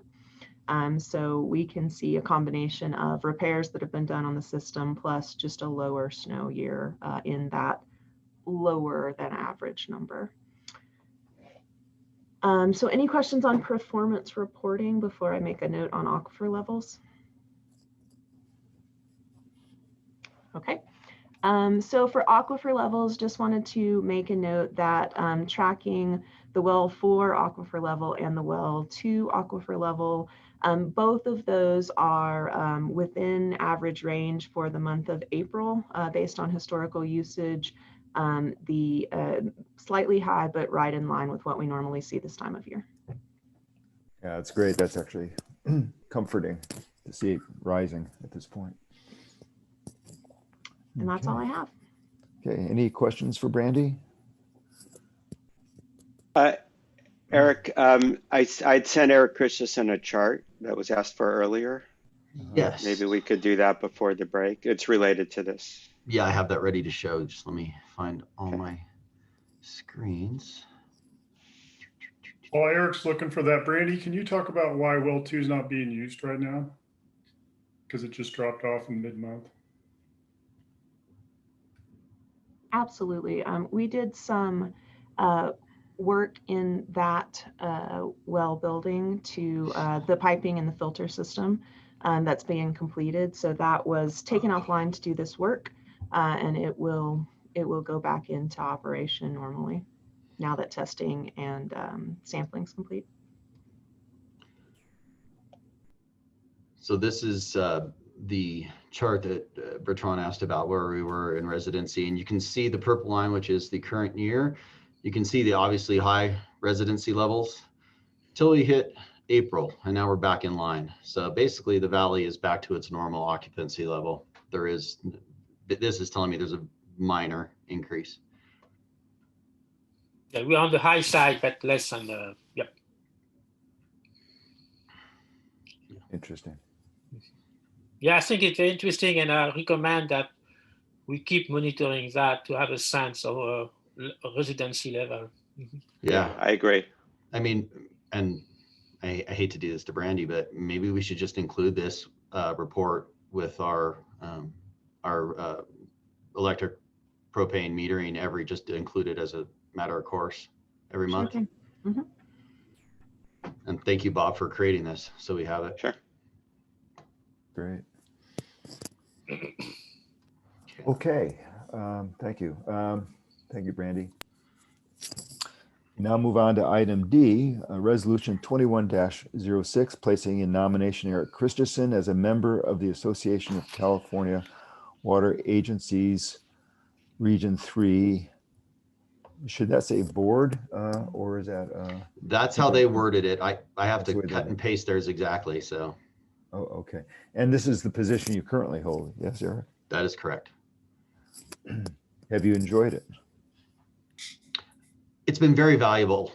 Yeah, actually, I have enjoyed it. It's been good to, it's introduced me to some other general managers throughout the region that I didn't know as well. And some board members, their board members also can sit on the board as well. It's actually been good to have some conversations about things that affect us uniquely, and in particular the CARB fleet rule, where Region 3 will be presenting. I'll be one of the presenters on what this proposed fleet rule will do to the mountain community, particularly Region 3. And so it's been fun actually, and a huge help in terms of making sure we're aware of everything that's coming down the pike that could affect us. And I didn't travel to Israel, contrary to Well, I was actually going to ask that. speculation. I was actually going to ask that question, Eric, whether or not you had made that trip or not. No, never made that trip. I wonder why you choose Israel rather than New Zealand. That'll be a bit more demonstrative. You're the one that said you didn't want to pay for me to go to Israel. I'm just quoting you. Yeah. That's right. Okay, well, unless there's a discussion, I'd like to entertain a motion to adopt resolution 21-06. Lauren Brooks, so moved. And is there a second? Schroeder, second. Okay, Peter, roll call. Rickard, Aye. Epstein, Aye. Burrow, Aye. Schroeder, Aye. Daruk, aye. Okay. Appreciate it. At this point, I'd like to take a 5-minute break or so. Is that okay? So Sounds good. reconvene at 9:45. Okay, I'm going to pause recording. So somebody remind me if I don't hit to start when we come back. Okay, we're back in session, and we are now moving to item 9E, fiscal year 2021-2022 general manager objectives. I know we were sent a supplemental package yesterday with those updated objectives. Yes. Eric, do you want to go through those? Sure. Communications committee has not had an opportunity to go over these yet, as we did not meet last month, but I'm hoping the board can just come up with them, since it's ultimately board decision anyway. Come up with them as we go through, and if not, we can always punt to next month. So all these have been reviewed by the various committees, again, except for communications. So do you want to go through them line by line, or what's your preference? No, well, let's see. I mean, when I say I'd like to go through it line by line, it's not really for board members, it's really for the public. Okay. I don't know that whether or not they've had a chance to look at it. Sure. Or not. So yeah, let's just go, Absolutely. briefly line by line, if Okay. that's possible. So for finance, we want to reevaluate the long-term plan for the fire department, and basically to achieve the target financial, personnel, and equipment improvements. We looked at this quite a while ago when I first got here, and we tabled it. Ultimately, we were looking at a special tax at that point for funding, but we ultimately tabled it, and we're currently working on some interesting avenues that will help the fire department grow and meet its goals. But I think we'll see something come back to the board this year. So that's what this would be, is what are we doing with the fire department, financially, and in terms of succession planning and the new fire engine we're trying to raise money for, et cetera. Second one is to review the budget, basically get the budget done on time, is what number 2 is. And number 3 is to get our audit done on time. Item 4 is wastewater treatment plant funding, is to secure the USDA funding and the interim funding that we talked about earlier during the capital projects portion. And then review connection fees and provide recommendations by December 31st. This one I would mention does go hand in glove with a bit of what we'll see in planning later that we talked about yesterday. So just bear that in mind. They go together in terms of the will serve capacity and whatnot. So where would a propane rate study land, goals wise? Probably in finance, I would imagine. I think don't it would know be. that I have the bandwidth. You're asking about do we have the capacity of handling everything? I don't know that I have the bandwidth to add that onto my plate this year. Yeah, well, when we were talking about it earlier, you thought that we should do it, or that it's important. Yes. So, Yeah, no, I definitely think we should do it. I just don't know that I have the capacity to do it this year. We can make it a goal, but I'm not terribly optimistic. okay. And do you think that the connection fees are more important than the propane rate study? Yes, particularly since we have growth coming. Well, And the one thing on propane that we need to decide, which is with planning, is what is the future of propane for new development, et cetera. So I think once planning reviews that and makes a recommendation to the board, that is going to shape any future propane study, because is propane static or is it expanding? That's a huge question. And I know Bertrand's on top of that for planning. So I would think that would come first and the study would follow based on the policies adopted therein. So I just don't know that the timing is there. With everything else on our plate, I don't know that the timing's there for anything. Pat, you had your hand up? Yeah, thanks, Eric. So where would the implementation of an electrical rate restructuring fall? The rollout of the new electrical rate structure? That's in my current goals. Oh, it is? Yes, sir. Okay. But Because that's, it would be adopted July 1st, so that's really the end of the fiscal year. So I gotcha. Thanks. you're welcome. Well, I think there is a safety issue with the propane. And so in my opinion, it's probably more important than the will serve. So not the will serve, I mean the connection fees. So yes, the connection fees need to be worked on, but I would tackle safety first. That would be propane. So I agree that planning has still some work to do, but it won't take a year to do that. And so, and if we want indeed to have implement the next 2 fiscal year, the plan to fix the main line and the curb stop, then we need to have this rate study to happen this fiscal year. So I would make it a higher priority than the connection fee, in my opinion. I agree with the concern over the safety. Could Eric or Bob perhaps give me an idea of the amount of work to do a propane study compared to the electric rate study? Is it similar amount of workload or easier, harder? We need to completely restructure how propane is charged. We change the billing rate every month. It's So untenable. And no other utility does that anywhere. I think it would be easier than electric rate study. And I think it's less controversial. Agree. So I'm happy to swap that out. I think I would have the capacity to if we did that as a swap out in terms of level of effort. Swap out with Number 5, change it. to the connection fees. Yeah, remove connection fees and change it to a propane rate. propane study. And I would push it to June because we're gonna need to work through planning the policy, then the board, the policy, write the ordinance, then do the rate study. There's a lot of moving parts on this one, but I think they're gonna be relatively straightforward. 5 would be complete a propane rate study by June 30th. June 30th, 2021. Yeah. 2022. Yes. Is that the sense of the remainder of the board members? Peter, do you have a thought on that? I concur with that. Okay. Okay. I guess I do too. I mean, I've got somewhat mixed feelings about it. I mean, only not because I don't think it's important, but if we see new development coming along and we need capital to do things such as repairing the propane lines,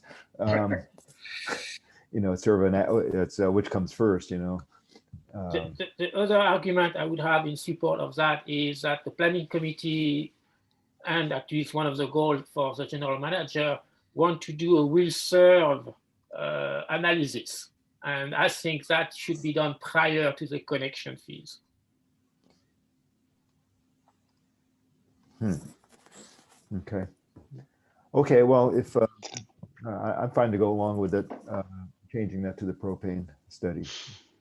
I know we've talked about those curb stops for several years, and probably time to get them done.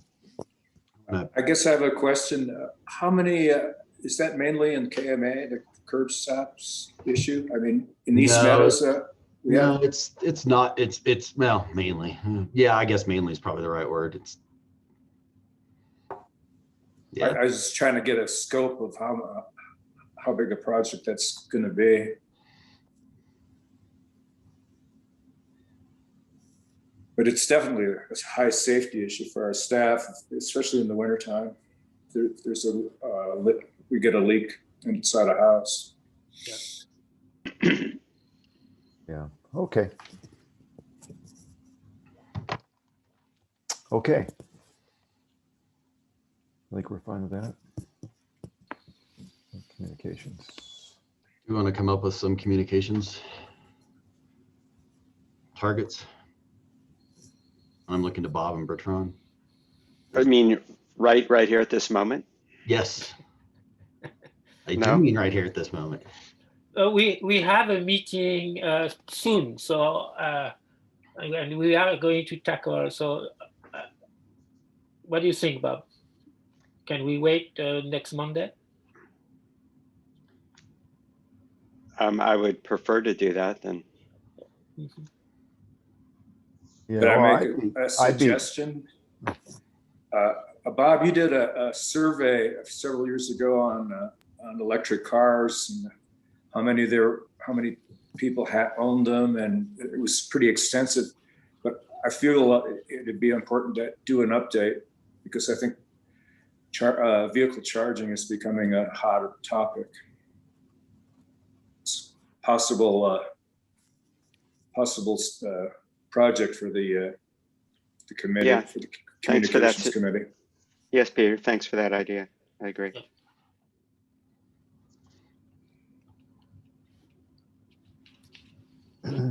well, just I'm happy that if Bob and Bertrand and An and Sandy Goldberg agree on a set of goals, that I mean, I don't think we'd have to come back to the board specifically for that.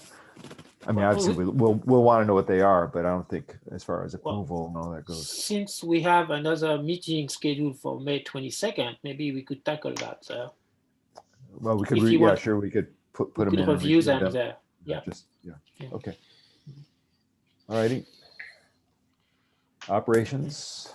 So for operations, continuing target of continuing the I&I improvements, and then try and quantify what's, some sort of trending of what we're looking at and what they've done and what they've accomplished. I mean, Brandy touched on it. Today, 78% versus 64%, although I'm not happy with 64%, I'm happy with the 14% improvement. So, so anyway, so that's to continue that.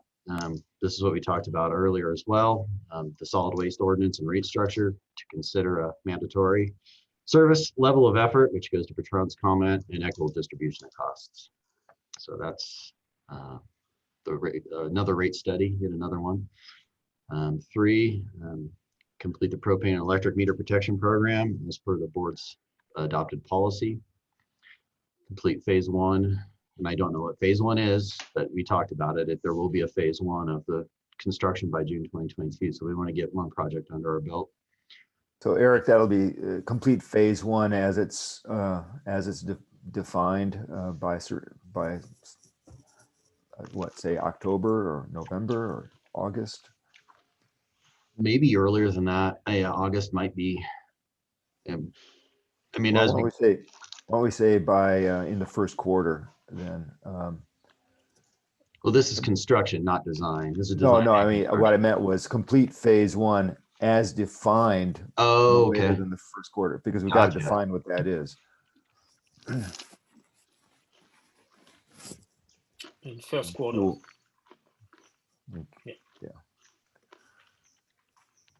Yeah. It's FYE 2022.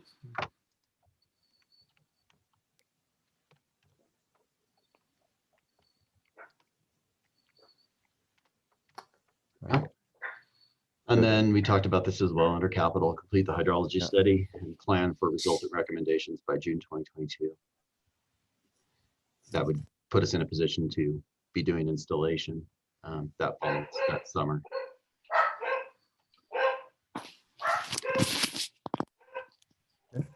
Any comments on this? I know Peter and the operations committee had a good conversation about these.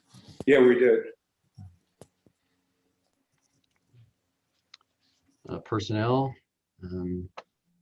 So reinstitute the employee appreciation event, which has been on hold mainly because of COVID by September. Complete a new salary and benefits survey by the end of the fiscal year, and develop a detailed succession plan for managers and supervisors by the end of the fiscal year. Yeah, and John and I went over this with Eric, and I think we're happy with this.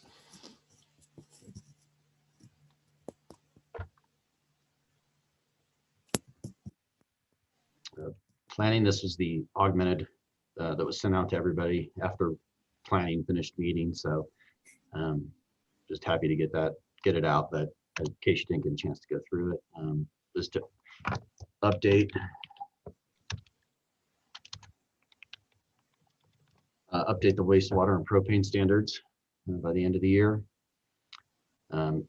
Meet with the district's state legislatures to discuss legislative concerns specific to Kirkwood and report at least quarterly to the board. Perform an assessment of existing capacity projections, review and update will-serve obligations, and develop a plan for long-term improvements to ensure sufficient capacity for build-out by the end of the year. And then develop an energy efficiency program to utilize the public benefit charge of 2.85%. Develop a schedule by August with quarterly milestones and be ready to utilize the funds by July 1st, 2022. So now that we've put the propane rate study into finance, does that mean that who, I guess, my big question is the question you posed, Eric, which is, what do we want to do with propane? Do we want to basically stabilize at existing levels of consumption? Do we want to reduce it? Do we want to slow its growth? In other words, there have to be some goals that are actually realistic. I mean, some overall objectives that are actually realistic in the years to come for the community. How does that look? Well, actually, I think the will-serve goal is similar to that, and propane is part of it. So yeah, but this, I agree, it does touch on that, but this also touches on, do we allow future connections, which a capacity analysis may not. Yeah, for me that's part of it, but I have another suggestion as a fifth goal, but just keep it this way and then we can decide. So it's something we actually did not come. I mean, first we didn't have all the members of the committee yesterday, so which I think would have been better. But so the one thing I'm struggling is related to environment stewardship, and I'm not sure where it belongs in the whole thing, but it could belong in planning. And if I go back to our mission statement say we meant to maintain and enhance the quality of life in Kirkwood by providing our customer with safe, reliable, environmentally responsible service, and provide this service openly, transparently, efficiently, and cost effectively. Then we have a few goals, and one of the goals is that we manage with environmental responsibility and procure and supply reliable low-cost power to meet current and future load consistent with the renewable portfolio standard. I think that actually is, we should be more ambitious than that. And then the second thing is foster a culture of efficient utility use in our community. And I agree with that. And I think planning communication need to do more on that. And the communication committee.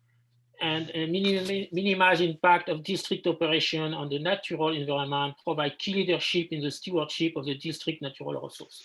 So my point is, we are looking at the technical side of it, operation. We are looking to the finance side of it, of any issues. I think we need to start also to have a look at the environmental systematically issue as well. I know that sometimes we are rushed and we don't have the time, but I think at least it should be our goal to do that. And I can give specific example where it doesn't happen if people want, but I think we need to have at least one goal out of the almost 30 goals that 28 or whatever that the general manager has, which pertain to the environment, and making sure that he has a culture within the district that it is always a consideration at every single step and level.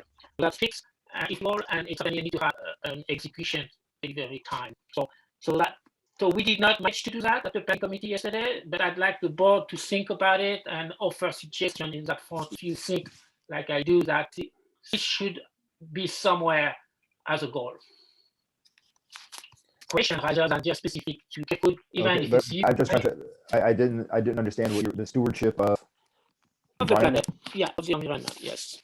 I'd like Environment, district. okay. We are an elite mountain community here, and I would like to see us leading the effort against climate change, not being the waiting for. I mean, actually, the mission and the goals are probably more our responsibility as a board. So is maybe you should effectively start by revisiting that, make sure that our mission and goals are making a significant stand toward the protection of the environment by our actions and the way the district. If we put it in So in red or in some other font or something under this, so that it was understood that really that's for the first the planning committee and then the board to work through.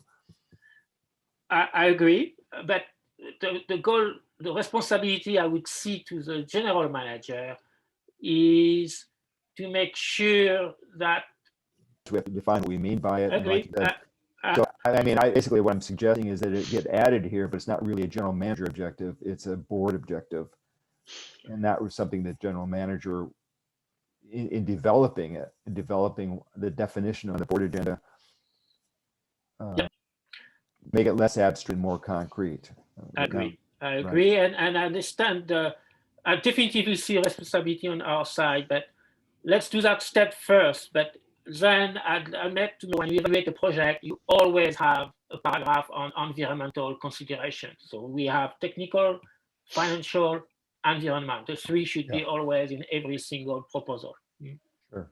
Yeah. So okay.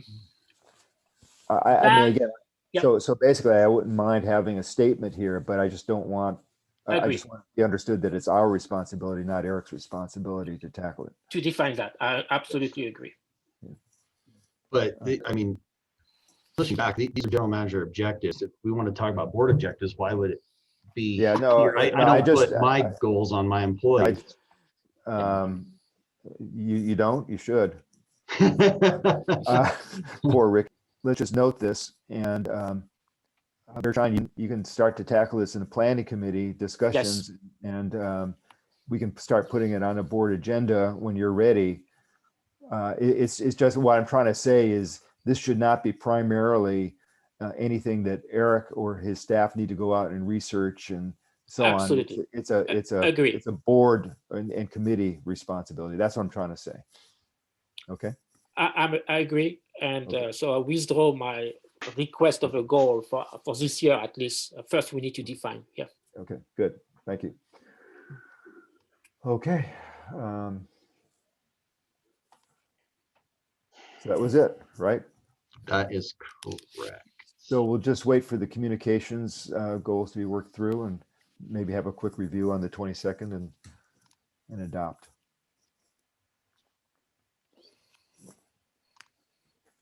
Okay. So let's go on to item G, which is the proposed changes in electric rates and proposed revisions to the rate structure. Bob and Eric, I know you've worked a lot on this. Thank you for your efforts.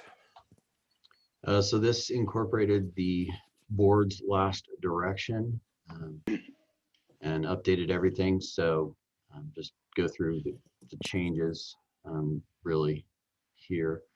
And Bob, feel free to jump in whenever I've skipped over something that I thought we had already talked about, but we didn't, because I know I'm going to do it. Will do. We refined the existing structure with ownership transfers. Eric, I'm just going to interrupt for a second because I think that there may be a number of people who would like to speak to this. I know the board members will each have comments. So what I think I would like to do, see if everybody agrees, is have you and Bob go through this, say whatever you want to say about it. And then what I would like to do is open up to the public to make whatever comments that they have. And then I like to bring it back to the board and go board member by board member for whatever comments they have. So that it's a little bit more orderly because it's a big document.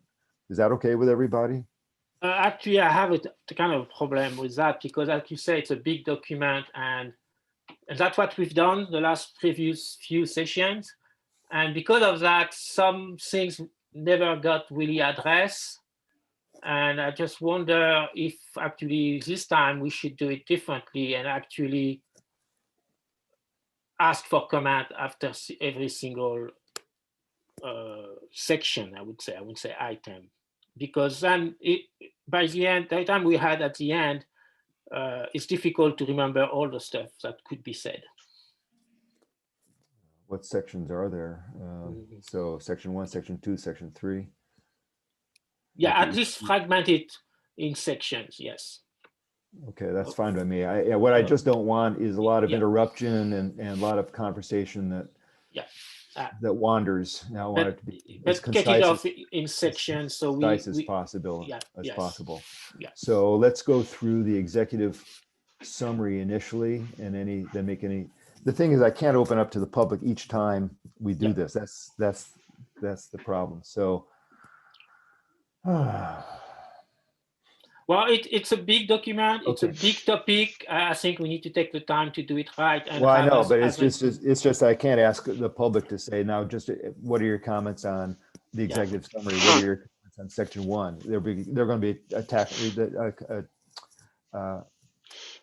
talking about the whole thing, and I don't want them to have talk about the whole thing until they hear about the whole thing, and I don't want the board to preempt the public. So that's the dilemma. So Eric and Bob, just let me ask you very quickly, how long would it take you for to go? Do you have a lot to say about each section or little, or what's your thought on that? Quite frankly, and I'll go first, Bob. Realistically, all we need to talk about are the policies and the mechanics. The executive summary is just a regurgitation of what occurs later. There's no reason to go over the executive summary. Agree. And so it's the goals and the methodology, and really that's all it comes down to. So really it doesn't even start until we get to EDUs 1.3.4 is where any technicalities or changes start occurring.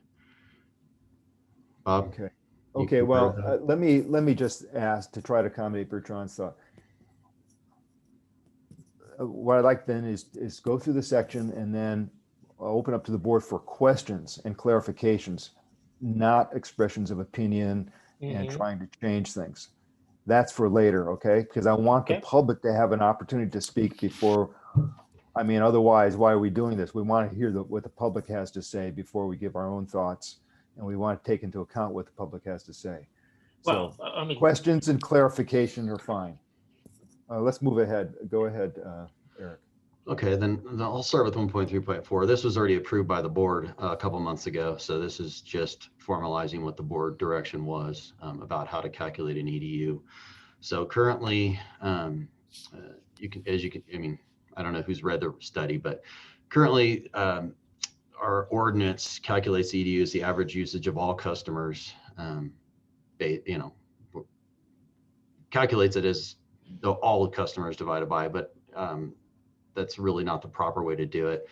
EDU is called an equivalent dwelling unit, so it really should only consider the average usage of dwellings, and then everybody else should be set by that average. So what we did, we looked for 3 years, and what the average residential usage is 230 kilowatt hours per residence. So what this proposes to do is to mirror the industry standard and basically divide 3 years of average individual customer usage by the 3-year average of all residential customers as an EDU.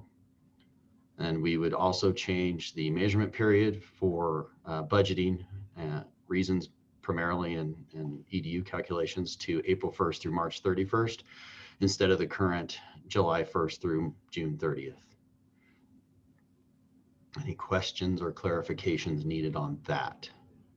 Yeah, I have a question. So why, I mean, typically at the board, we agree that using a 5 years period is better to have a better diversity when you do budgeting and stuff like that.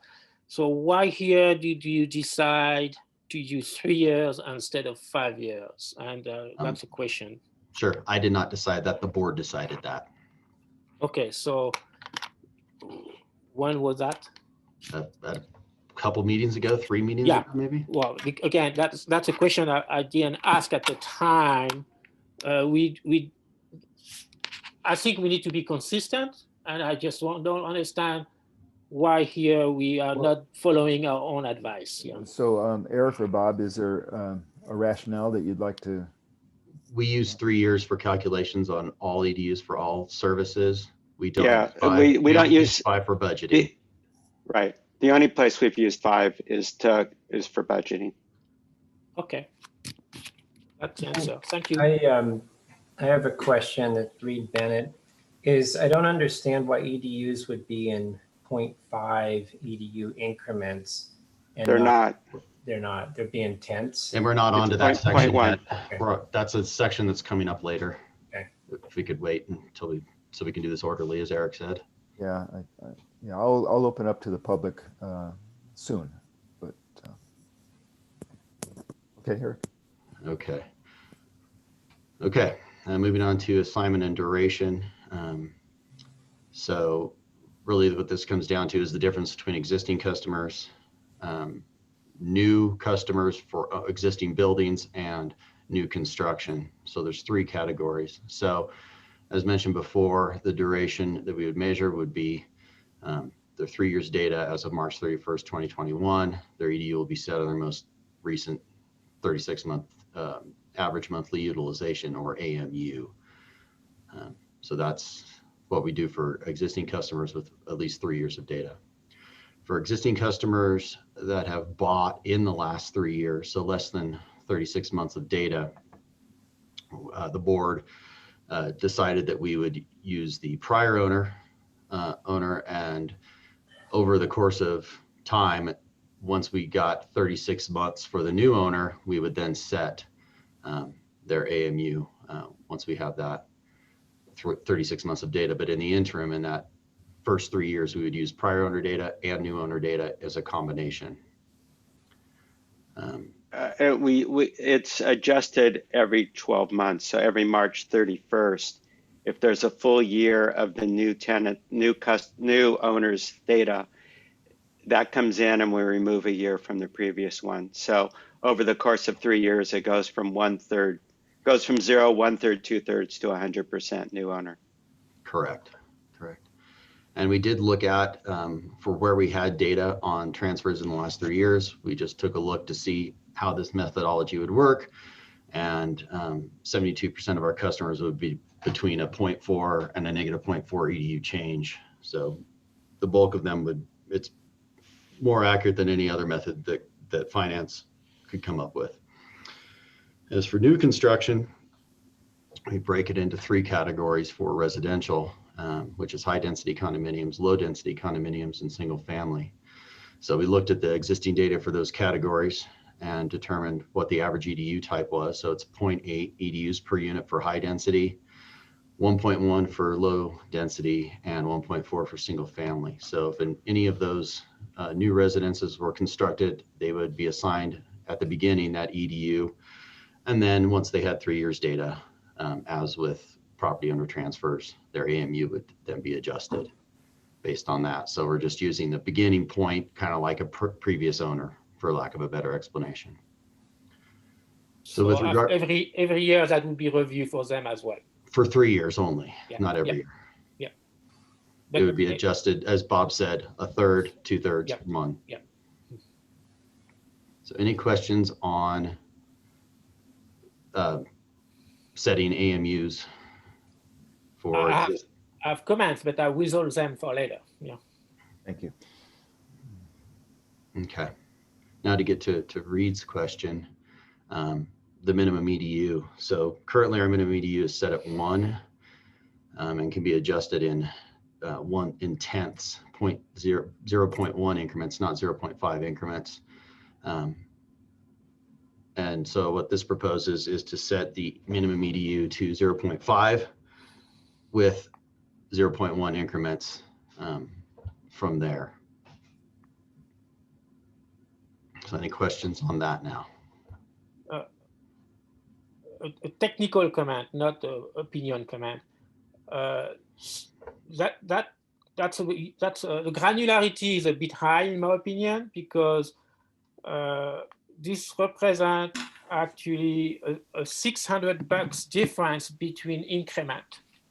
And I would prefer to have, and that's an opinion, so, but I think that's broad. No, it's a $12.70 increment. Time 12, so that's $150. And then if you go to 0.4 for the AMU estimate of how much it impacts, it actually is $600. So the table we have before, in the page before, can you show the table page before? Voila. So when you say 72% of customers are between 0.4 and 0.4, so that represents a plus and minus $600 difference, and this is non-negligible. And I think that table we should stop at 0.2, not 0.4, which would represent 57% of customers. So that's a technical point I'd like to make. Yeah.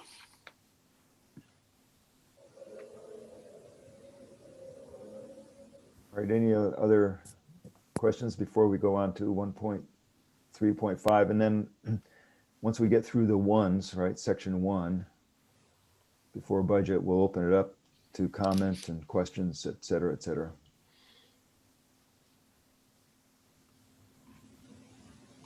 Okay, so Eric, Bob, you want to go through 1.3.5 here? I will let you take the lead on this one if you'd be so kind.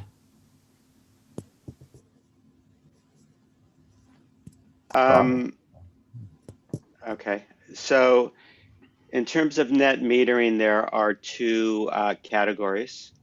One is the 9 customers who currently have solar, and then the other would be any new solar that would come into existence after these rules. For anyone new, they are making the decision based on the current rates, so we don't see them as a special case. Their AMU would be whatever it currently was, and if they add solar, they're making their own informed decision. For the current 9 customers, they made an economic and calculation decision based on the current rates, which says they get, which is based on the usage rate of 65.6 cents. Or 6, yeah. And so we felt it wasn't equitable to change that immediately. And so the way this really affects things is not the usage rate, because that's set by regulation, and we just follow the rules, but their base rate. So in calculating the base rate, we can do it by their net usage, or we can do it by their actual usage. The actual usage reflects the impact of their use of our distribution and transmission system. And since the base rate is primarily the cost of building that system, it seems appropriate that a solar customer would pay, their base rate would be based on their impact on that system.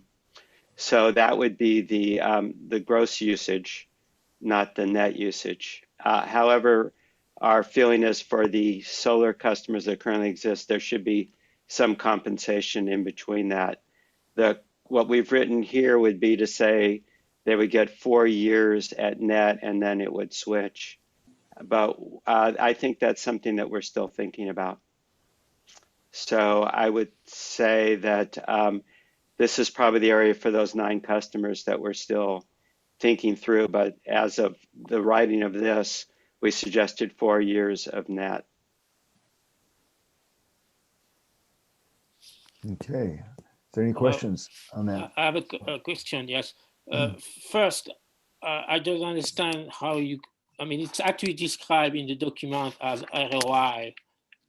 So the AMU for solar customer was calculated to reflect and assume 4-year return on investment from the date of installation. This is nowhere close to reality here.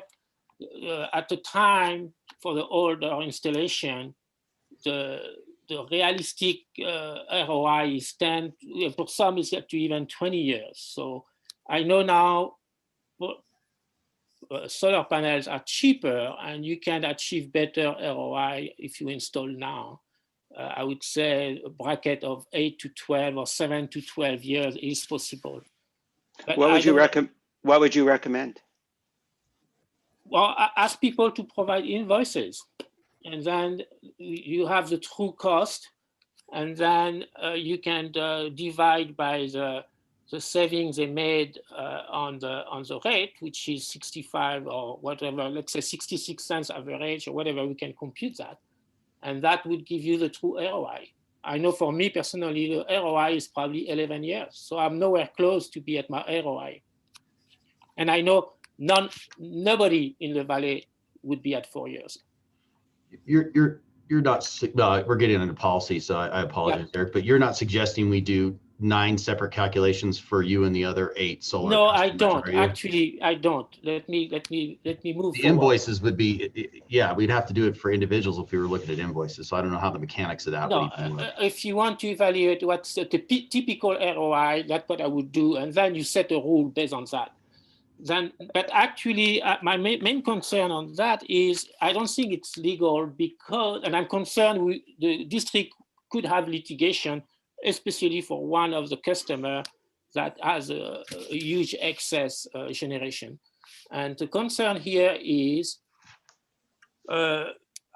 if you basically use usage for doing the AMU, net, you have to use the net usage because of NEM 2.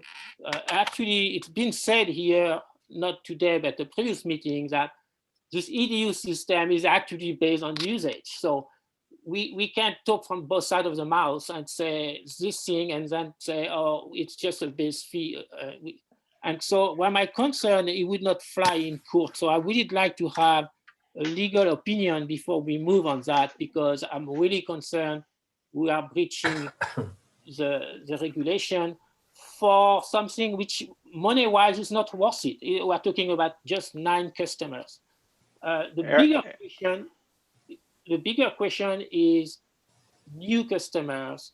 And actually, what I would advocate is use capacity. So this way we cannot have someone deploying a huge solar system for a big condominium, and that actually can skip through that net usage. So I would basically, for the name user, I would use a capacity. It's only 9 for now. Any new people, if a building come up, the district knows exactly what the capacity is needed for that building. So we could define EDU based on that for NEM. But so the way it is now, I find it extremely biased against current NEM users, and I'm really concerned it would not fly in court. And I really would like to have a legal opinion on that by the same people that actually did that analysis for us for SB 1057. Actually, for the public good charge, in the document they sent us on page 206 of last board meeting, they actually specifically say that for the public good charge, 2.85% that people are going to be charged, for NEM user, it should be the NEM, the net usage. So I really like to have confirmation on that, because I'm very concerned about that.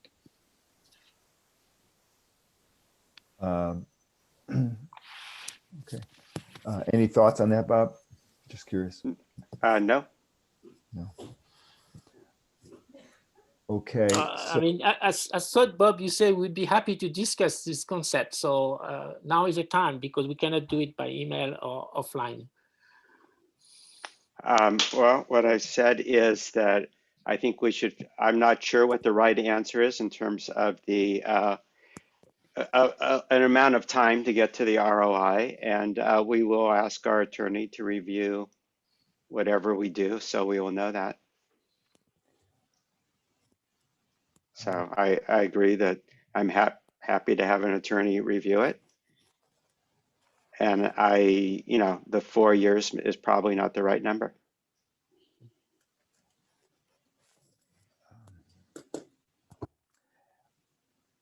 Okay, so let's see, we've now gone through section 1 of this document. Well, I'm not sure how to do this in a way that's really fair to the public. Let me just ask other board members, are there any questions or clarifications that you have, or any comments? Well, questions or clarifications on part 1? My only question was that period of time that has just been discussed. So I'll be interested to hear what people from the public say about that as well. Pat has a question, Eric. Who does? Pat. Yeah. Oh, Pat. Okay. For the public, I want to just say that I think this was very well done, very thoughtful. I think it was a complex project, and I think you thought through all of the different variables in the best way possible. Yeah, I mean, Bertrand brings up the point about the 9 solar customers, but I think overall, this is exactly the way we should lay it out. So that's just my comment. May I ask? Can I say thank you before you ask? Thank you, Pat. Appreciate that. May I ask for people from the public, how many people would like to speak on this topic? Are you able to each raise your hand so that Eric can let me know how many people?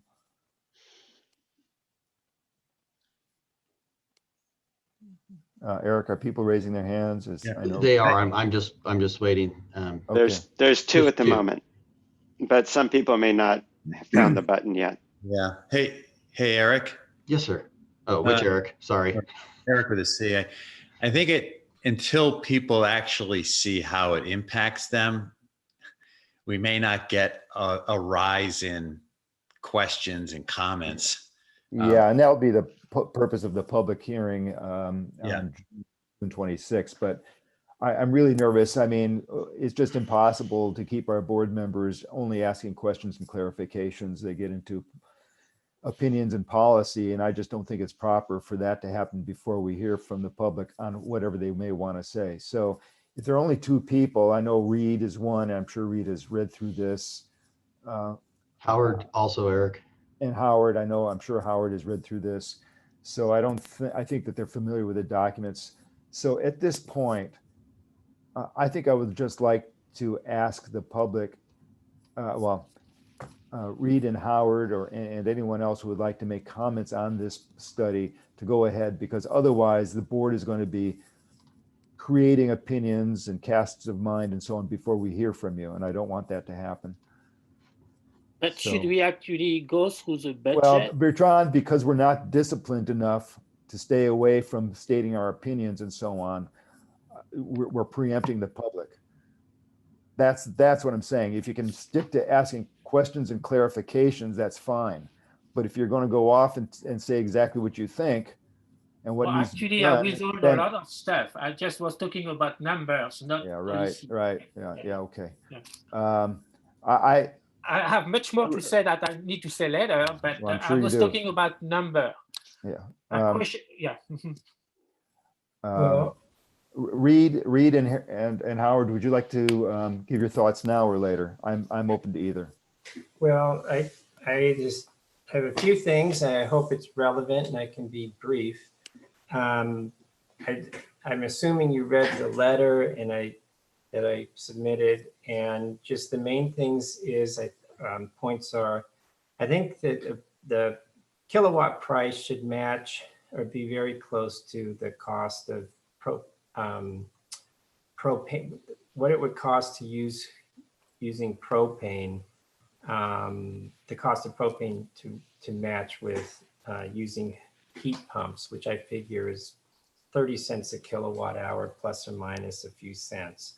And I think that price makes a lot more sense than 13.7. And the one reason is that fewer customers will see a significant increase in annual electricity cost at 30 cents a kilowatt compared with the proposed 13.7. And there's definite winners and losers with a high base rate because it doesn't reflect significant changes in usage. If people move into the valley and they buy a place that hasn't been used much, then they're getting a low base rate for a few years. Or conversely, if they move out but own the house, they're stuck with a higher base rate. I do think that revenues have been strong enough to remove the perceived emergency. It's a complicated issue. I think take the time to research the possibilities, a lot of it meaning heat pumps, so you can come up with the best rate plan possible. And the other thing is, yesterday I met with 2 heat pump suppliers here in Mill Valley. And just to give you an idea of what they're like, a mini split is maybe 3 feet by 3 feet by 9 inches, something like that. And it can go on a wall or on the ground. And then it's connected, think 2 hoses connected to a wall mounted unit that then can pump out either heat or cold. And one of those 3 feet by 3 feet by 1 foot units can handle up to 5 rooms. And it's expensive to have to connect the hoses to the wall units. It's expensive hoses. And then the other one is a straight heat pump. So that's the other route, but it would be possible to retrofit places, I think, and you can mount heat pumps on walls, but they're not cheap. A mini split is about $5,000, and just for what I call a regular old house, be about 20 grand. So they're not cheap. So that's what I have to say. Well, thank you, and Reed, thanks for your letter. It's very helpful to understand your point of view. Appreciate it. Howard? Okay, well, thank you, Eric. Once again, I want to reiterate that the study was very well done, and of course it is an important need that we have to put things on a more long-term, sustainable kind of footing. And our current high rate doesn't really serve anybody well. The thing about going down all the way to the avoided cost, which is basically where everything's headed here, I just don't see that as wise or needed. And I think that having a more gradual transition would be much more in the interest of the community. It lessens the impact on the solar customers who are existing solar customers, net metering customers. A drop to somewhere like 25 cents a kilowatt hour would take a lot of the incentive out of new solar systems, which is somewhat of an issue. 25 cents a kilowatt hour would make Kirkwood a better place to charge your electric vehicle than most fast chargers along the way. So I think that all of the real objectives of the study could be achieved, and then we would have a rate around, if it was around 25 cents a kilowatt hour, it would incentivize people to at least start considering alternative heating systems like Reed is talking about. It would still encourage conservation. So I just look at this as trying to come up with a rate that I think would satisfy all the different ways of looking at this issue. And so I don't know exactly in terms of the process here, and I don't want somebody to have to give me an explanation. And I know there's a hearing set up, but however we can do it, if we could have an option considered by the board where we would not go all the way down, at least initially. I think if we had a rate like 25 cents a kilowatt hour and a plan to review this after, say, 18 months, or put this in effect for an indefinite period of time, for 3 years, whatever, and then have some time to look at the impact on the community, I think would be the fairest thing and the best thing really for the whole community. So I would really, if there's any way that the board could consider changing this, I would really like to see something more along the lines of 25 cents a kilowatt hour for a period of 2 or 3 years, and then see what the impact is. Climate change is a very long-term problem. And if somebody knew that the rate was going down to 25 with consideration of going lower in the future, they're going to be much more likely to want to do the things we want people to do, like charge electric cars. And I think that the increased demand in electricity then is going to solve a lot of our problems. So in other words, let's try a good dose of this medicine, meaning a rate cut offset by fixed monthly charges. It takes us out of the danger zone with respect to some of the what ifs, which became apparent when the ski area shut down for the pandemic. And I think 25 cents a kilowatt hour would be a really good place for us to be for the next 2 or 3 years. Thank you. Thank you. Thank you, Howard. Is there anyone else from the public who would like to speak? And you're welcome to speak again after we've gone through the rest of the document, but I just wanted to make sure you had your say early. I don't see any others, Eric. Okay. Well, let's move on then to section 2 of the budget, and hopefully we can well, let's go back to let's go section 2 budget, and then any questions, then we'll open up to the board for more extensive comment. Go ahead, Eric, on budget. Sure, and this really hasn't changed at all since the first iteration. So there's really nothing new here. But so I'm not sure what to target here.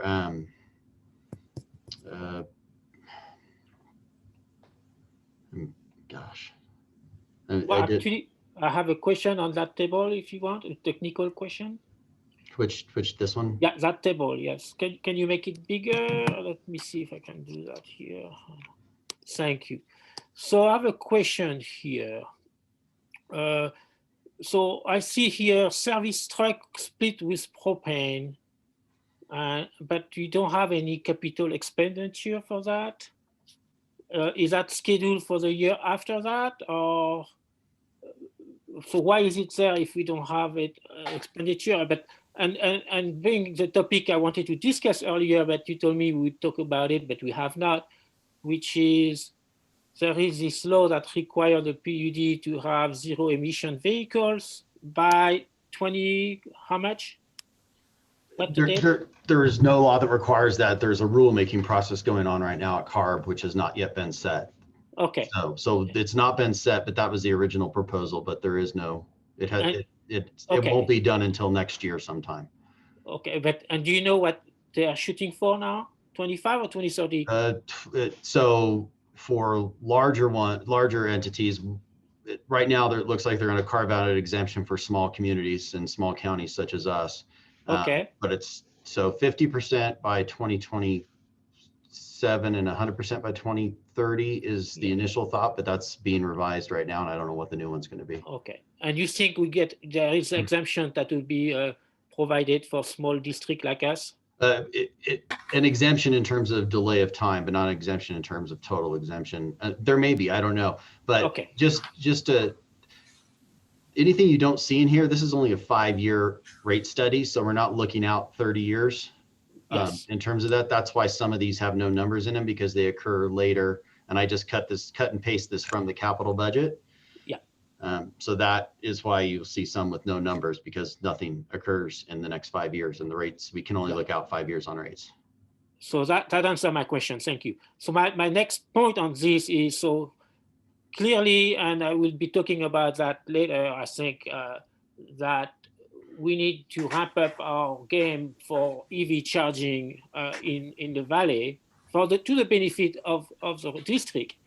And that is going to require capital. And I think that's not going to be, and I really like to have that part of this study. So we actually, especially if we go to the avoided cost, we have much less bandwidth to actually generate capital. So I really like to be able to see EV charging capital project. I'd like to see energy efficiency measure, but that become opinion. So maybe I need to stop there, because we said we wanted to talk about facts and numbers. So maybe I should stop there to be disciplined, Eric. Thank you. I appreciate it. Let's see. My question, I just on page 125. I didn't understand the phrase anticipated capacity charge revenue.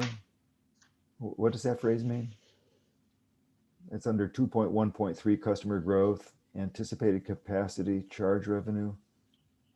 What does that phrase mean? I think that would be, I think, connection bases, connection fees. Oh, okay. Yeah. Okay.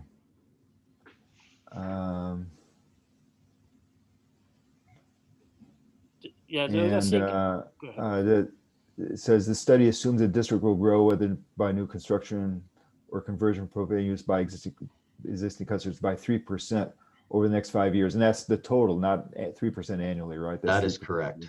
For the 5 years. Okay, and then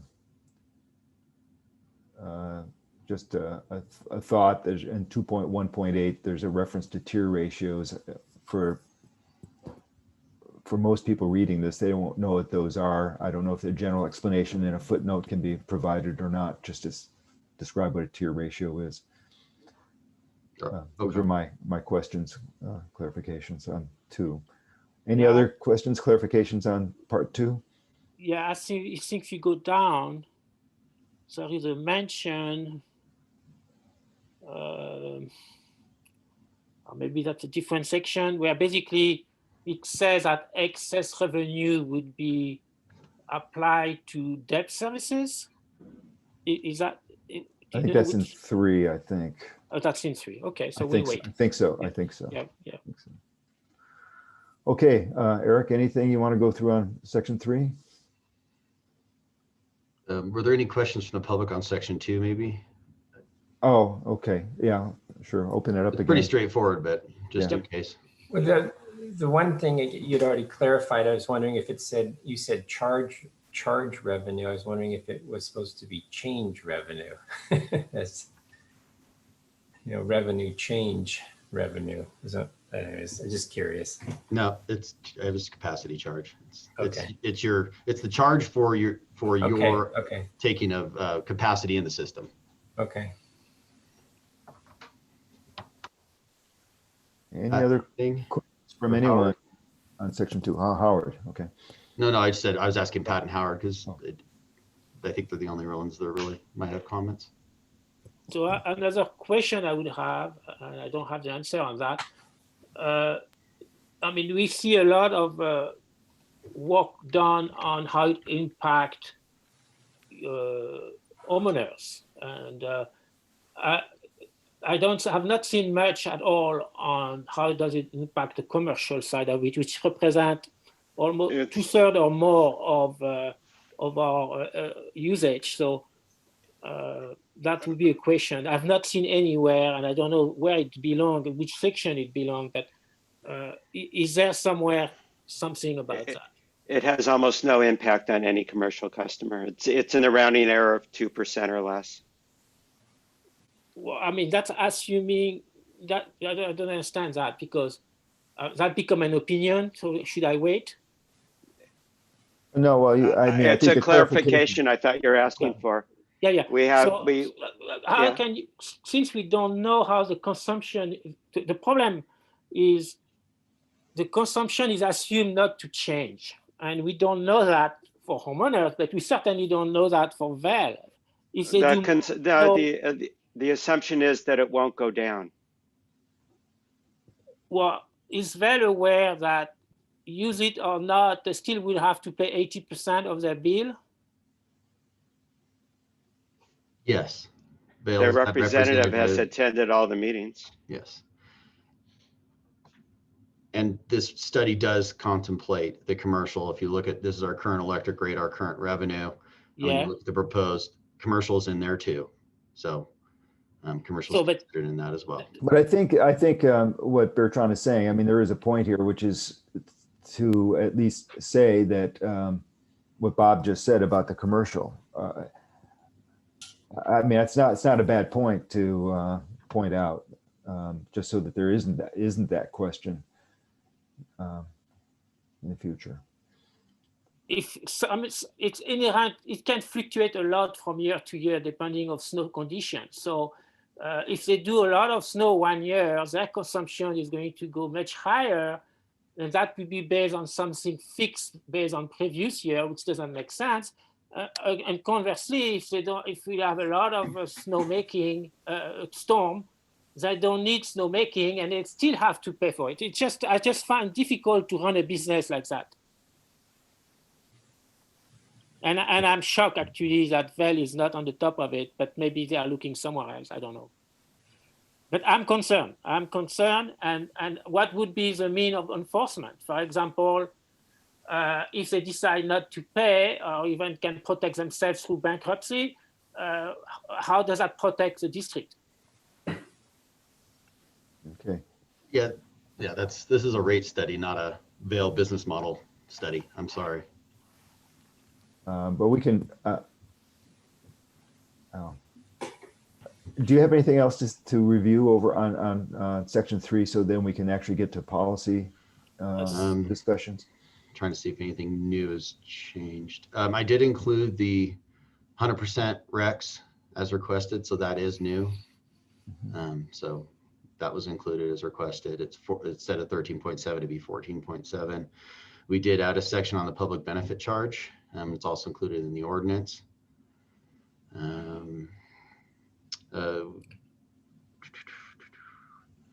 We updated the financial impact to customers, both at 13.7, then I did an updated one at 14.7. And I think that's really all that's changed, and then the ordinance is in there, which just reflects the rate study. Okay, so now I would like to open it up to policy discussions. And I have comments on that section, if I mean, okay. Technical things. Sure. So can you come back up? Okay, that's up. One more. One more. Yes. So on the cost of REC. So I understand that our way to reach 100% renewable would not be through purchasing 100% energy, 100% renewable energy directly from a supplier, because I'm told that we are too small and we would not be able to do that. I'd like to have some confirmation on that. And so instead we would use REC, which potentially could work. So the question is, so the cost here added for the REC is basically 1 cent to the evaluated cost. However, when I purchase REC myself as a volunteer to have 100% REC and offset for my propane, the rate I pay is 1.5 cents a kilowatt hour. My question is there an economy of scale that can be achieved by purchasing more REC, which I was not aware of, And if not, why my number are different to the number here? As a market change or what? Just want to have some clarification there. No, it's just a factor that we're talking about $33,000 or $94,000 in a total $850,000. It's not you're not considering all the other items in there. You're trying to do a 1-for-1, and that's just not good math. Okay, so that means there is no economy of scale. So the question, which is not directly related to that, is why do our REC program are actually 50% more expensive than that? Yeah.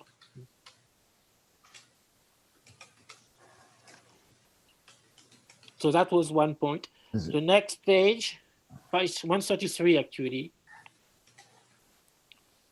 it says that any excess revenue made from kilowatt hour sales above budget would be applied to debt service.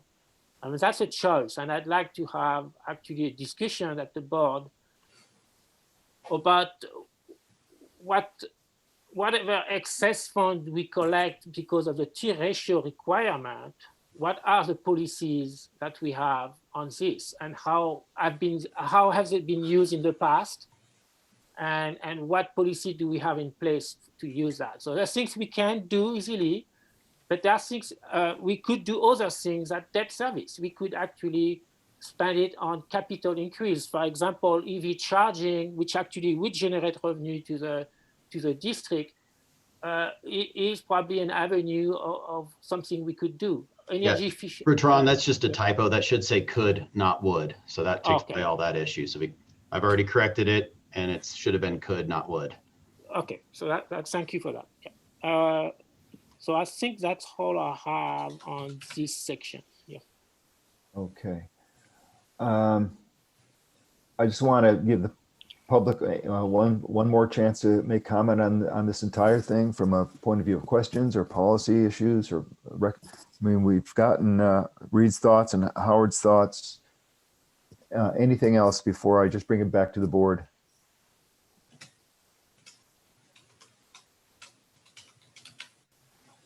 Anything, Eric? Yeah. Well, Eric with a C? Yes. I again want to thank Bob and Eric for putting all this together. And I understand Howard's point about let's kind of do this gradually and see where we go. I'm more of a proponent of ripping the Band-Aid off and just getting it done. And, I guess we could use the same logic. If the 13 or 14 cents a kilowatt doesn't work, I mean, we can always reassess that as well. I'd rather just go for it and not do the gradual decrease in the variable rate. So that's all I wanted to comment on.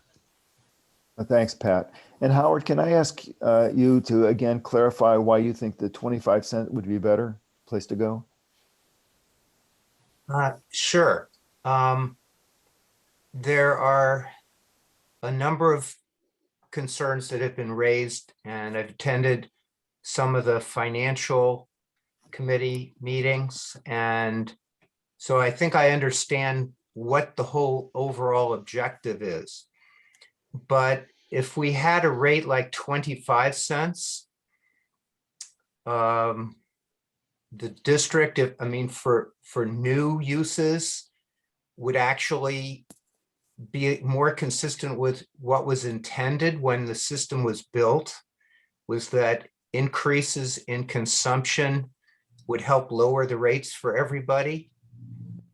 And it might be that lowering it to somewhere around 25 cents would stimulate more consumption, more switching over away from gasoline vehicles to electric vehicles.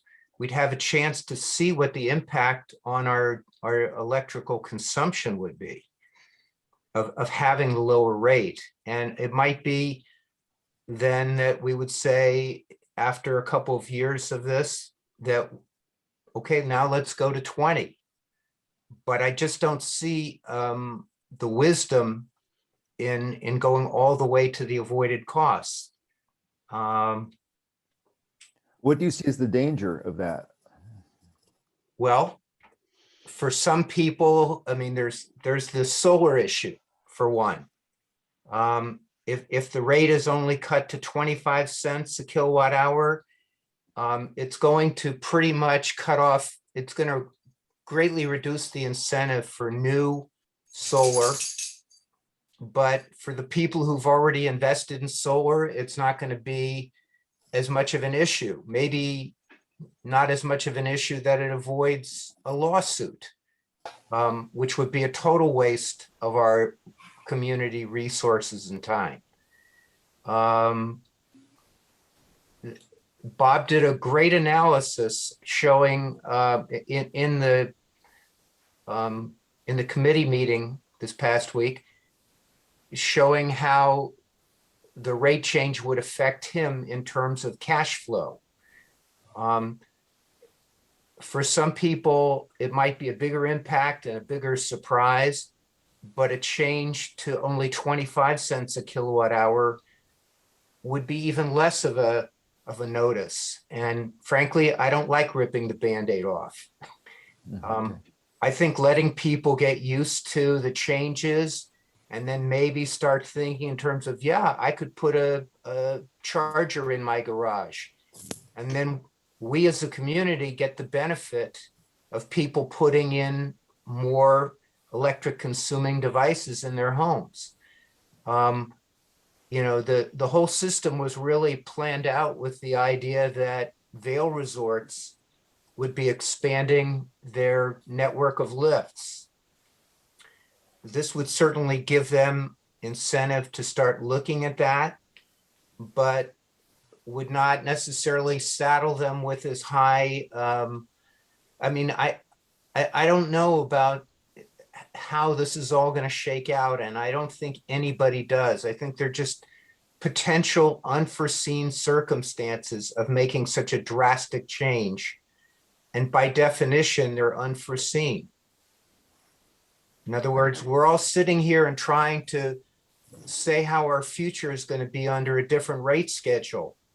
And I just don't know that we've thought everything through. I think we have, but I mean, the definition of unforeseen is just that. So. Okay. Well, thanks, Howard. Appreciate it. I very like to comment on that as well. Just had one more thing on the advantage of a award proposal is on the cash for capital. If the lower we go, the less the district can benefit from electrical cell. So basically, we are freezing our projection for revenues for to whatever status we have now. I mean, this is a goal where it's been said. And so, yes, we'll be generating a tiny bit of cash if we sell more. But if we want to sell more, we need to have an EV charging program, and that's going to cost money. So where is that going to come from? So if we have this higher rate of 25 cents, the district is going to cash in more money, and that would be used to develop EV charging in the valley, which itself would generate more money again. So, and I like the wisdom of Howard saying, it's achieving all the things we want to achieve for financial stability, with the caveat that our biggest customer is Vail, and we don't know how they will react in some specific situation. But that's something beyond us. But at least by going to 25 cents, we are putting the foot down. I think all the danger that the district could face are actually pushed back, and it gives us a time to see how the situation evolves. Because now we are developing a project based on the past, changing totally the paradigm. It used to be a very small base fee, and now a huge and a huge kilowatt hour usage fee, and we just do the reverse, and we assume it's going to be staying the same. It's not going to stay the same. I can bet that we will have difference in usage and consumption and behaviors. And I'll give you an example, a hot tub. You know, hot tub are energy hog. You can have, especially if you put them outside. So you have some customers that have already such a hot tub, and so that's going to be part of the usage fee, and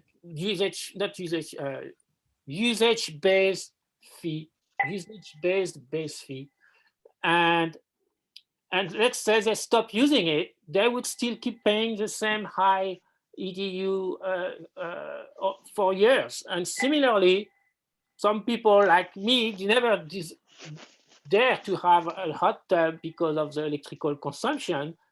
Now, so I don't have that in my consumption. You change the rate. Next year, I can put a hot tub, and I'm not paying as much as I should for it. And, so basing, I'm right in the middle of the meeting now. I can't talk.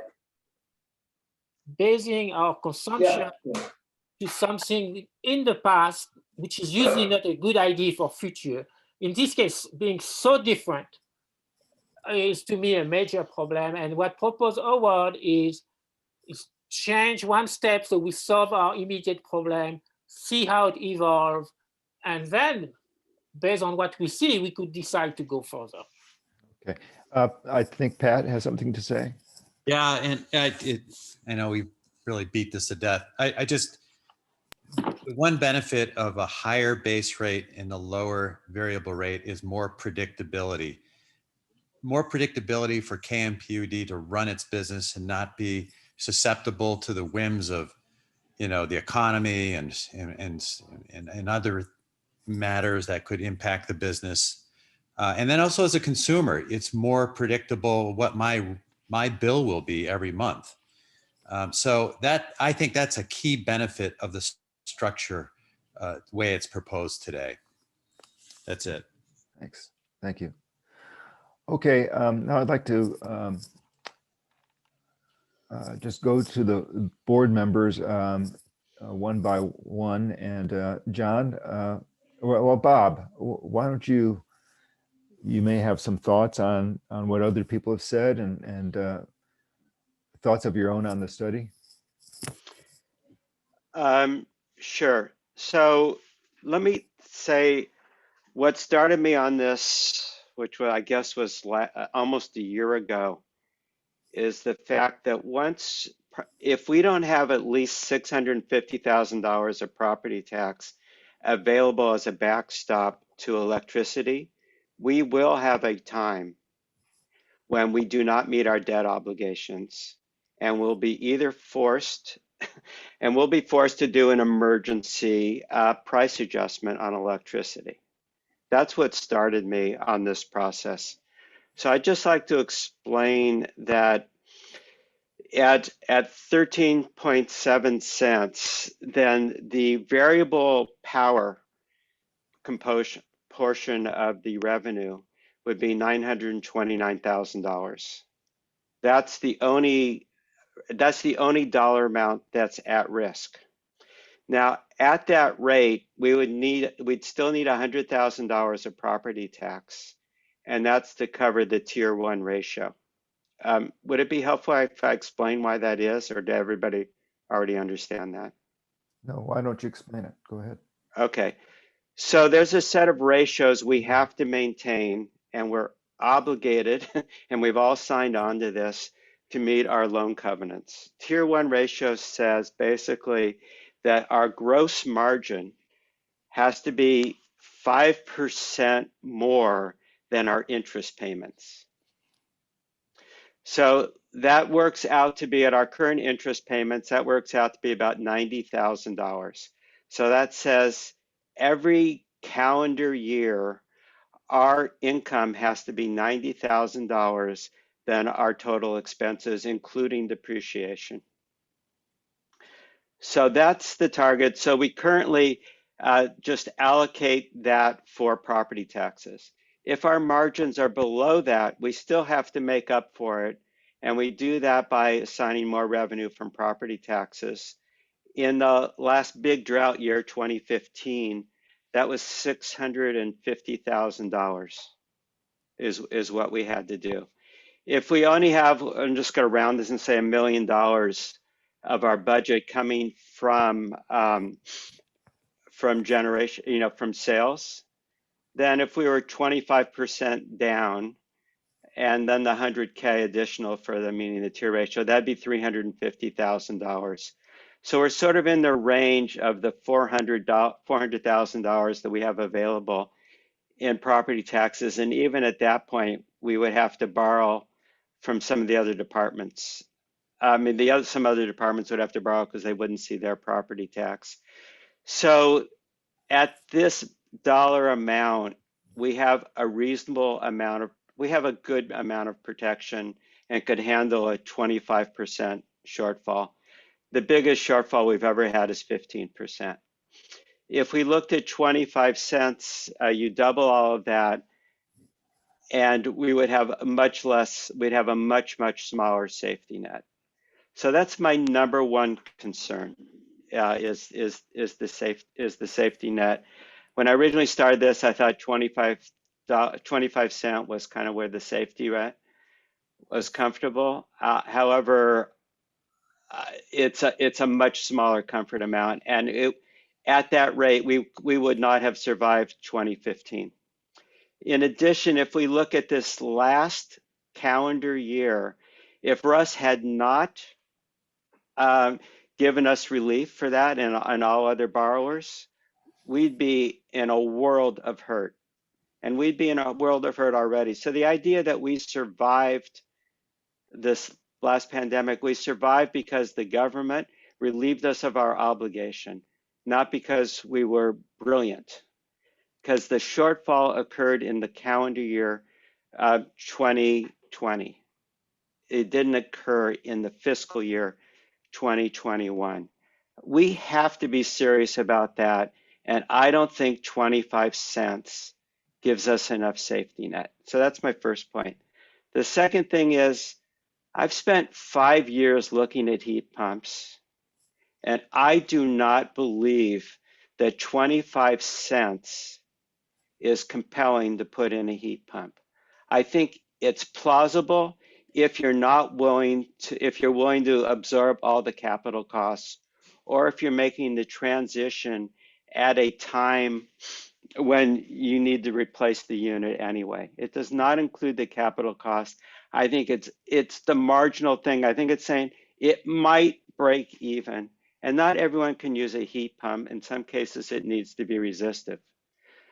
So the way I came down to 13.7 cents or 14.7, depending on the thing, was being convinced by Severin Borenstein that why should you, if an incremental kilowatt hour costs you 13.7 cents, why do you want to charge 25 cents? I mean, we have a history of a board of saying there isn't any price increase we haven't gone for. We got the most expensive stuff going. If we really want to get people to think about electrification instead of propane, why not make it at the lowest price that economically pencils out? And so the risk here then is saying, so that's 13.7 cents. It makes sense to me. The disadvantage is the fact that you're paying the same amount for the year. The difference is the fact that you're paying it in different increments. We'll hear from the public what they think about that. Everybody will get an example behind that. If half the public or whatever says, gee, I just don't want to pay that, we'll find out. If people care, we'll find out. But the point is, we're creating an opportunity to say that we are making electricity, the incremental kilowatt hour, we are charging what it actually costs us. And I think that's for me, I'm convinced that that gives the community the best chance to have the cleanest source of power. So that's all I have to say. Okay, thank you, Bob. Peter, do you have any thoughts on this and comments you'd like to make?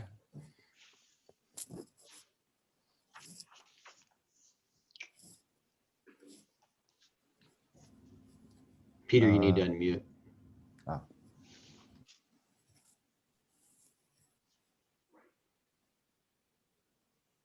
Okay, you can hear me now?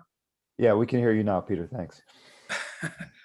I have more questions than comments, and I'd prefer to get educated off this, not during a board meeting. I think I don't want to waste anybody's time, but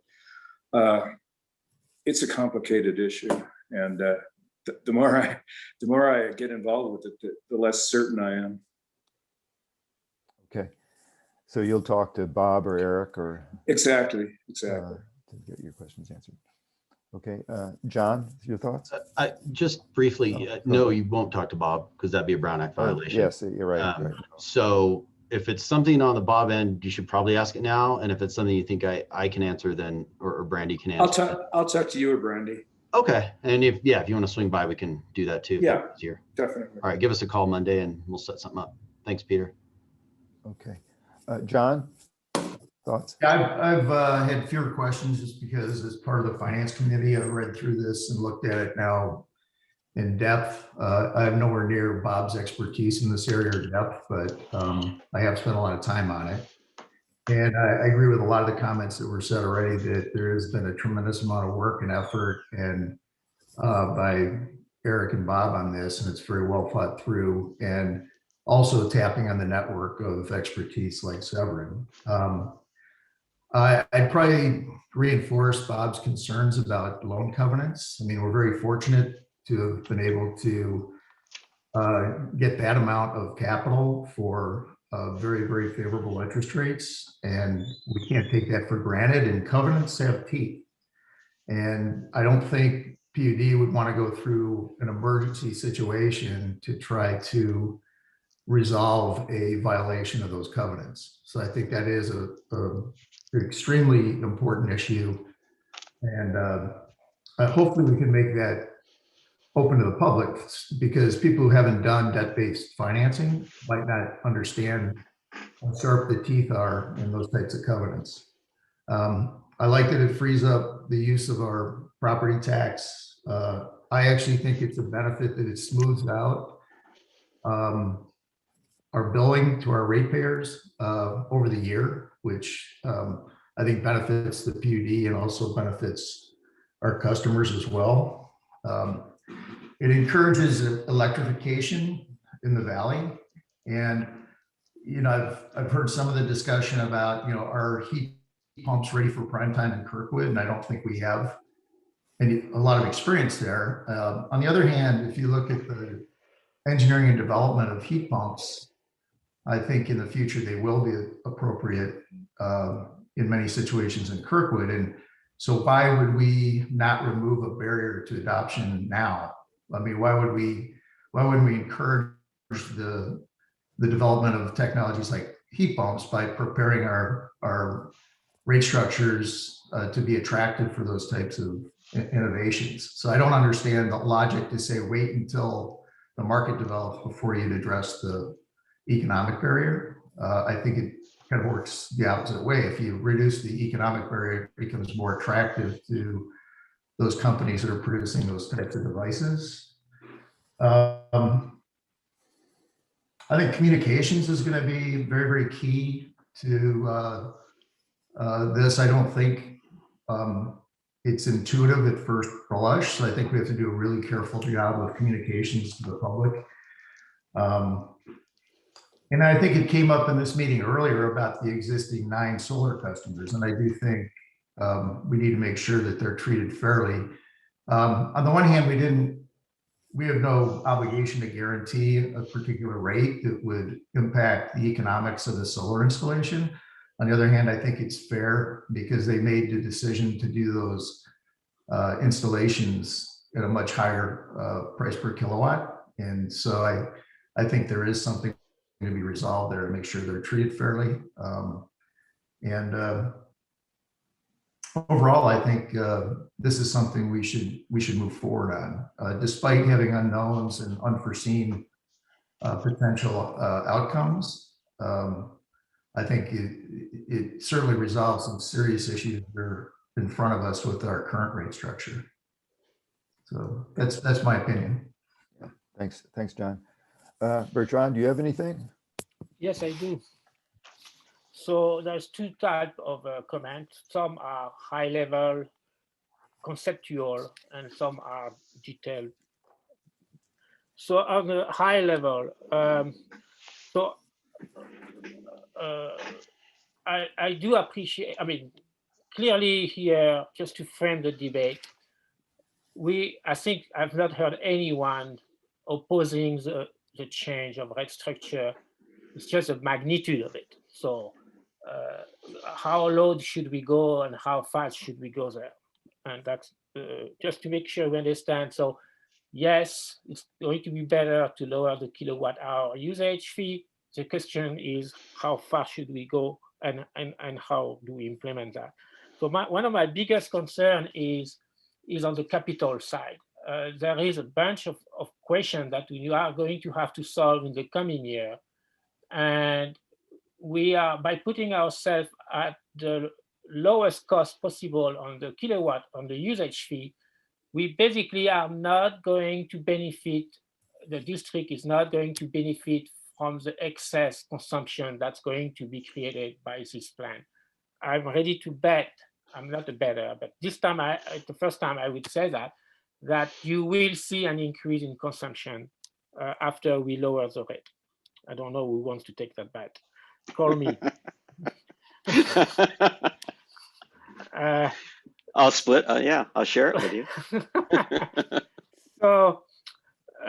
So by using the avoided cost to set the rate, we basically are closing the door of potential cash that we are going to need to develop EV charging program, energy efficiency. All these things would actually help further basically looping on this concept of shifting energy from fossil fuel to electricity in the valley and developing EV charging. And also the fact that we are going at some point to have to get a zero emission vehicle fleet. That's going to cost a lot of money. So where are we going to get the cash? So that on the conceptual level, that's my biggest concern. And then I really find where that we are, and that's actually a technical point. It actually, we could use avoided cost and change that rule, which say it has to be a fixed rate for the EDU, and we never change it, whatever the consumption of people are. I just don't understand that concept. It's against conservation encouragement. And actually, I asked several times, but I never had actually an explanation of why are we setting up this fixed cost forever? Why can't we revise this EDU every year like we used to do, like we want to do for the new customers and for the new owners? That's something I never heard a good explanation on that, and I just don't understand it. Next, so I just mentioned already the fact that it's going to increase on. So the way it is now, we are going to lower the cost of energy. People are going to consume more. So I really think we need to tie it with some energy efficiency program. And we are going to start to collect some money there. And we have no detail how that's going to be, because it has to be modulated differently for the named customer versus the others. And philosophically, I would say, since the base rate is based on usage, I would think that the 2.85% should apply to the whole thing, but that's not what I heard. I heard he wanted to just use it on the usage fee.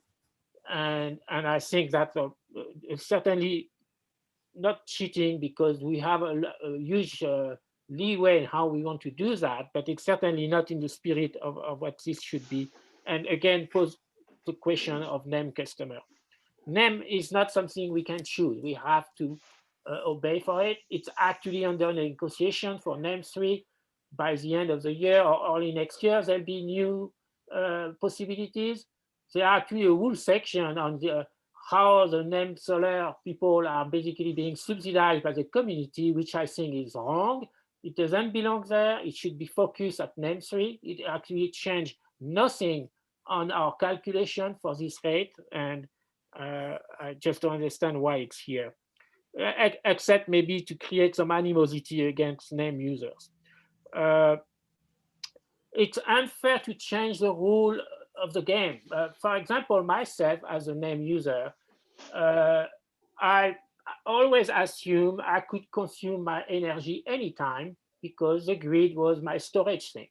And I totally agree that there could be some fee for that feature, except NEM 2 doesn't allow you to do that, but I think NEM 3 will. But so my consumption, I never tried time when I was consuming, but I could clearly decide to run my dishwasher, my washing machine, basically my biggest consumption during the daytime. So I use my solar directly without having the grid involved. And so my EDU was impacted because I was not aware of the rule you want to implement. So that's a detail. I strongly believe connection capacity should be a factor.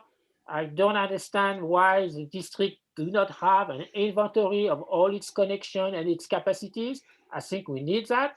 At the minimum, we should do it for the NEM customers, so we actually could use that as a substitute, like the highest of between the usage and the net usage, I meant, and the capacity. So to make sure that people contribute, I'm mostly thinking at big solar installation that could try to bypass the EDU otherwise, but we could block that at this level. I'm keeping my ring. Clearly, I want to see more analysis of the T ratio. I explained that already earlier today. How the excess cash has been used in the past, and what kind of policy do we have, and identify the things we could do. I mean, clearly we can pay the debt. I'm against that philosophically because it basically increases the burden on the current homeowners versus the future homeowners. And typically infrastructure projects are spread on many, many years. So we do have secured this very good loan on 35 years. I see no reason why it's almost free money. Certainly if you look at the CPI, it is free money. I don't see why we should just give it back. So I would much rather use this excess money that we need to generate to satisfy the T ratio for programs that capital, for example, for EV charging or the fleet of vehicles that we are going to need to be zero emission and all this stuff. And that actually has been corrected, but in the version I received, it was still saying that we would pay back debt with this excess money. And then I'm very concerned on the VEL impact.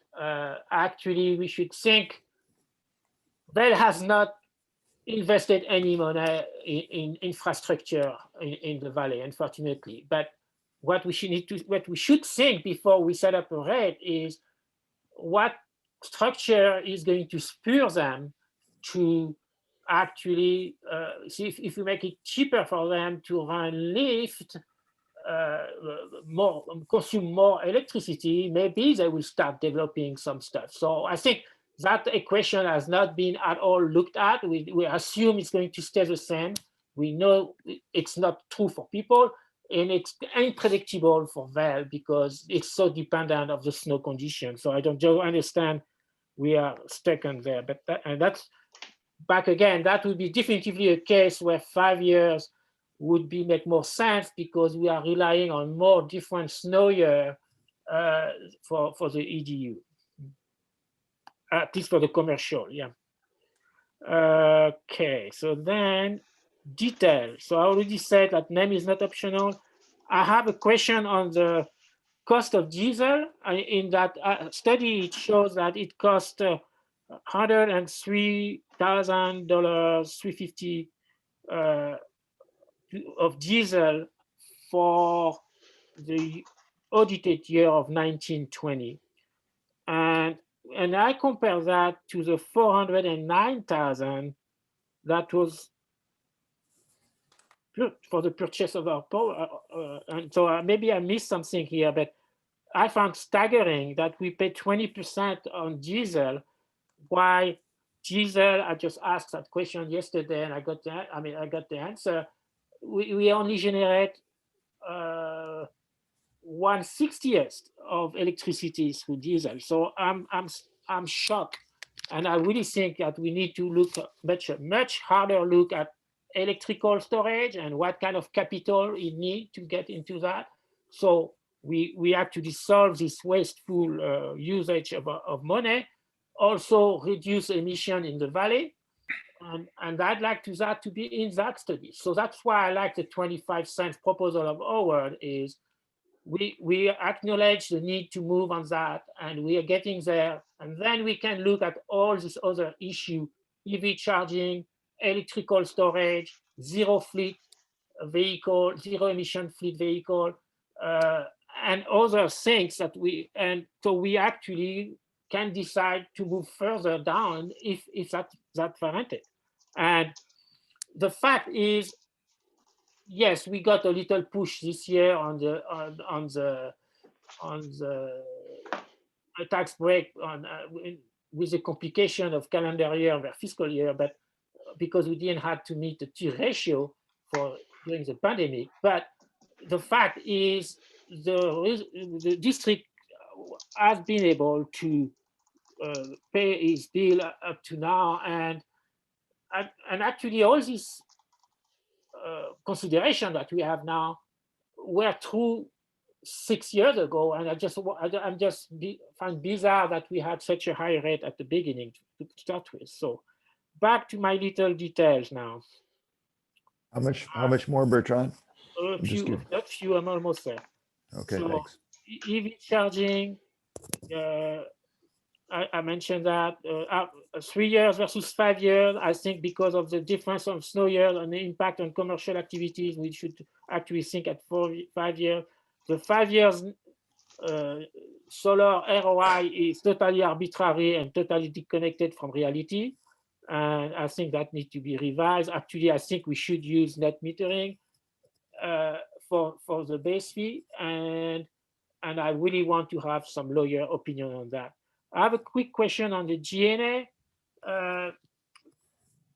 So the GNA is currently fully accorded to the base fee. And I understand the rationale on that. But if you put things to the extreme, let's say we don't produce any more electricity, clearly the staff, the time spent on especially since the GNA is not on cost, but it is on operation cost, but on labor, you would assume that there will be an impact. So I'm questioning that if it's really fair to have 100% allocation of the GNA to the base fee. I think it should be a little bit as well in the usage fee. That means the avoided cost would go up a little bit. Then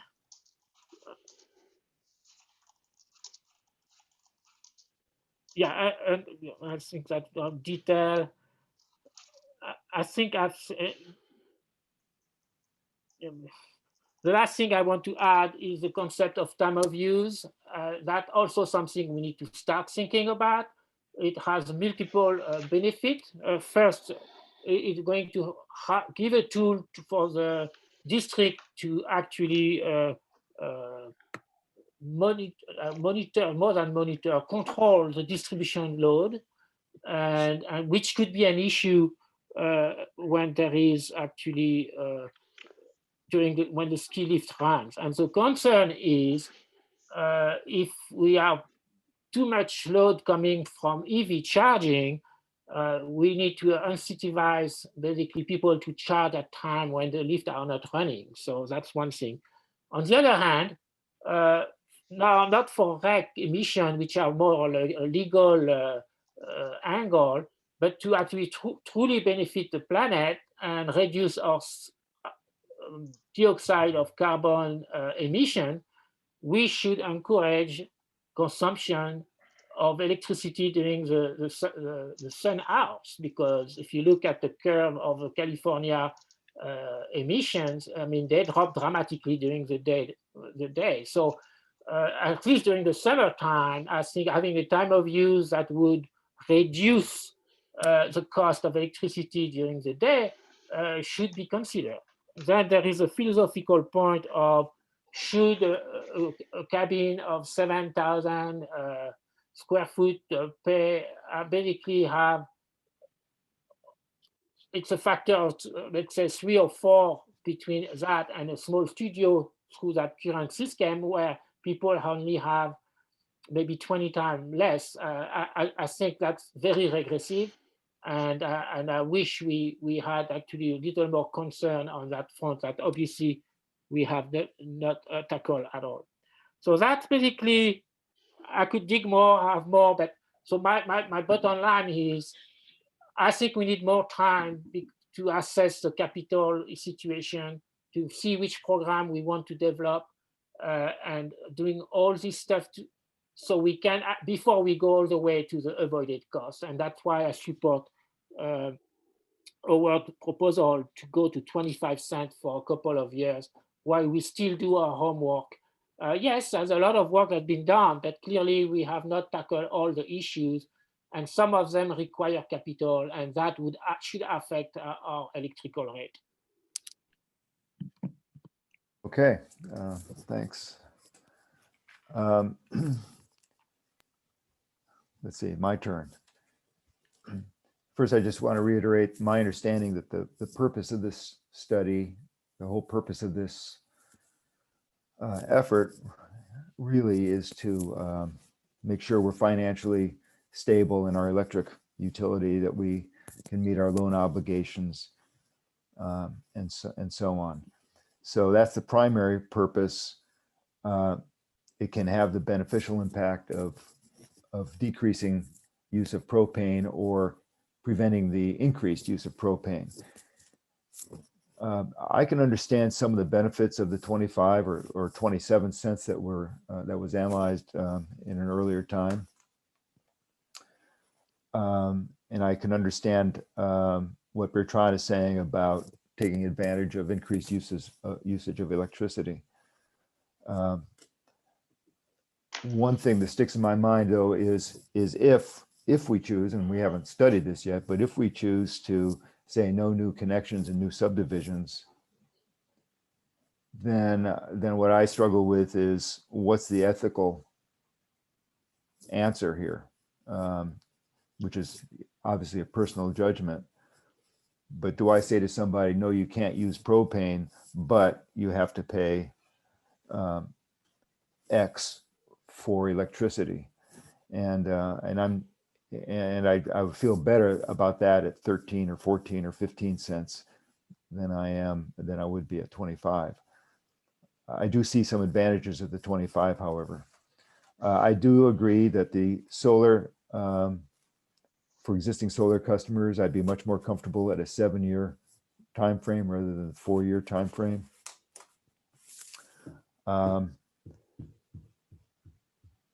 I'm absolutely support going to 100% renewable, either through our renewables mix or through the RECs.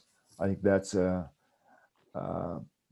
me, that's a prerequisite of going to the 13.7 to add that amount of money, the pennies, so we can go 100% renewable, because otherwise we may be supporting increased electricity use that uses fossil fuels. And I don't think we want to do that. I'm wondering if as we prepare this final document for the public hearing, if we could have, in addition to a paragraph, I mean, a section, however you want to call it, that just refuses that reviews the pros and cons of the 25 cents or 27 cents, so we can look at that. And I'm also wondering if we could have a paragraph on the impact of commercial, because that's left silent now. I didn't know what the impact would be. I'm pleased to hear that would have very little impact, but I think showing that would be a useful thing. Okay, and I'm going to invite any other final comments from the audience, from the public.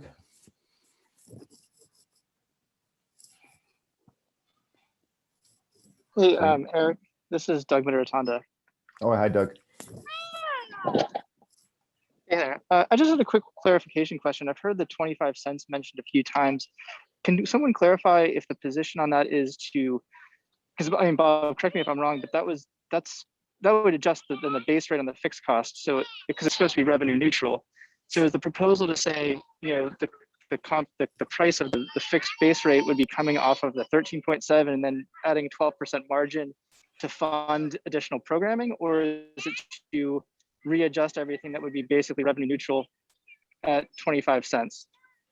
It would, my understanding, Doug, is that it would be revenue neutral. There was an option studied earlier that showed 27 cents and $100 base rate, or EDU rather.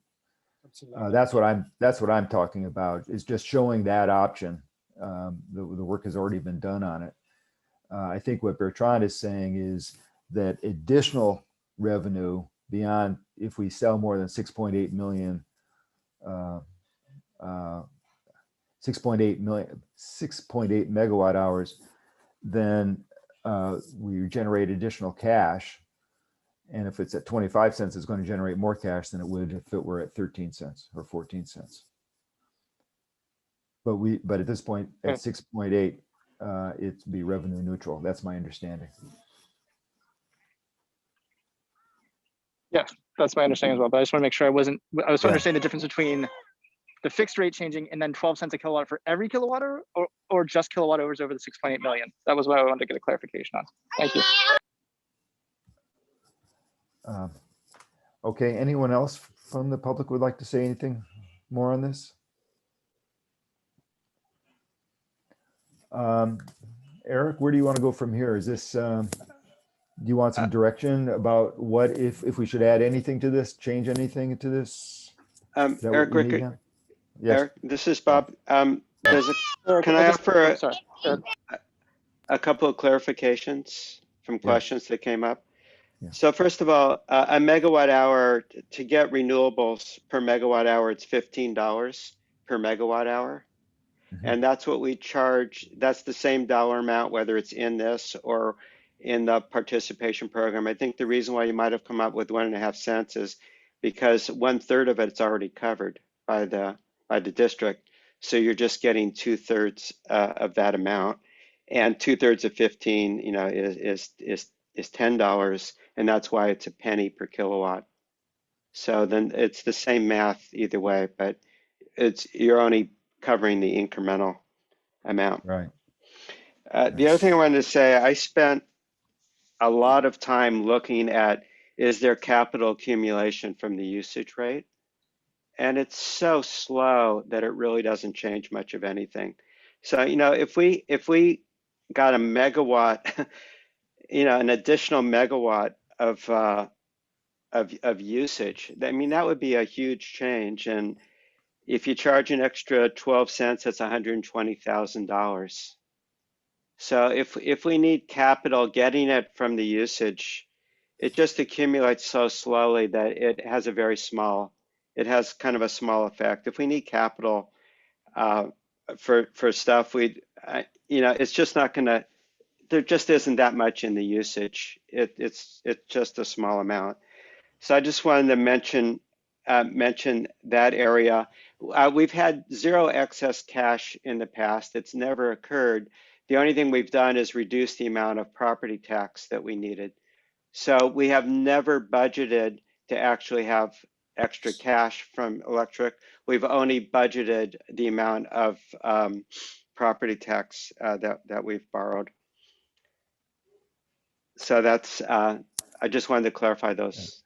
Well, I'd like just to piggyback on that. I mean, I know that there's a thought that somehow with this lower rate, the consumption of electricity is going to go, I don't know, skyrocket is probably too strong a term, but it's going to increase significantly.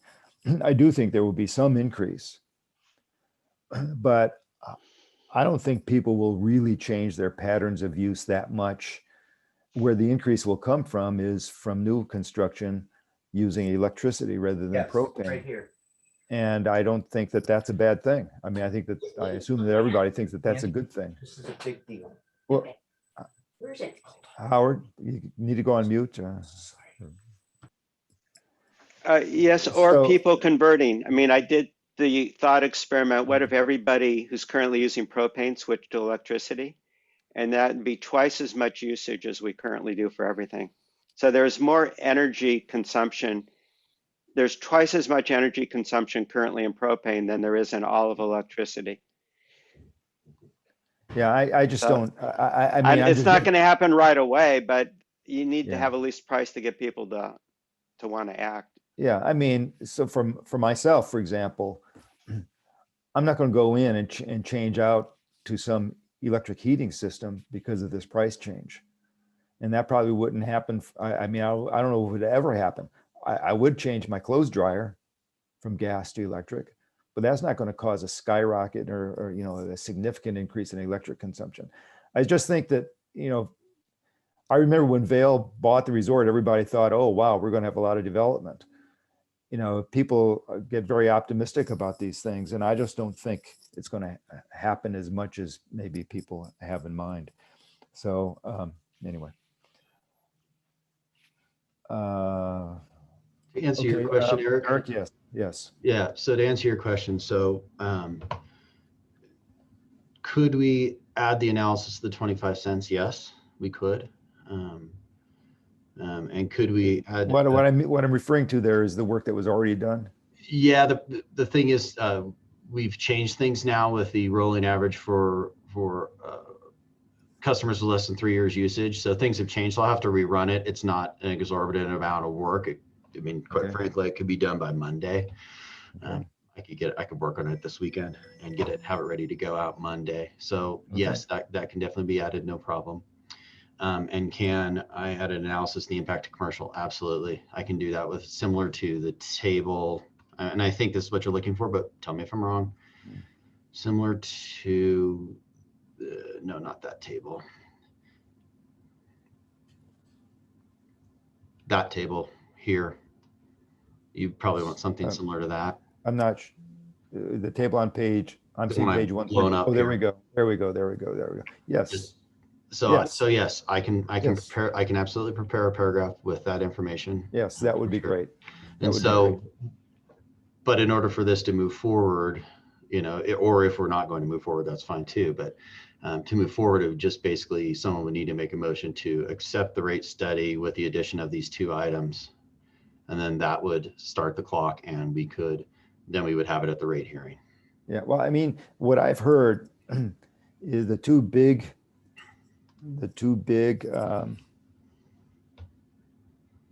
comments, and really what it revolves around is the 25 cents versus the 13 cents. It seems to me. I mean, there are other things like we should include EV charging or we should anticipate that and so on, but we don't know anything about that at this point.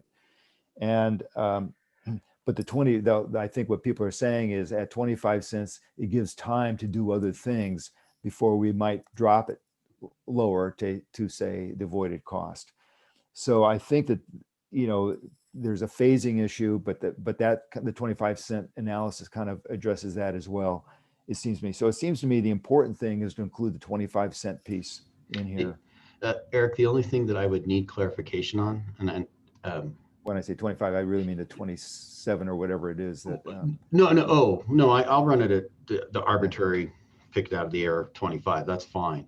But what I need to know is, does the 25 include 100% renewables or not? That would be the only question I would need to know. So when I build the table. I don't know. Could we actually ask board member if we all agree that if we do such a rate, we should go 14 with including the 100% renewable? I am in favor of it. I think that would simplify the document to have only one solution here. And basically the avoided cost would become 14.7, not 13.7.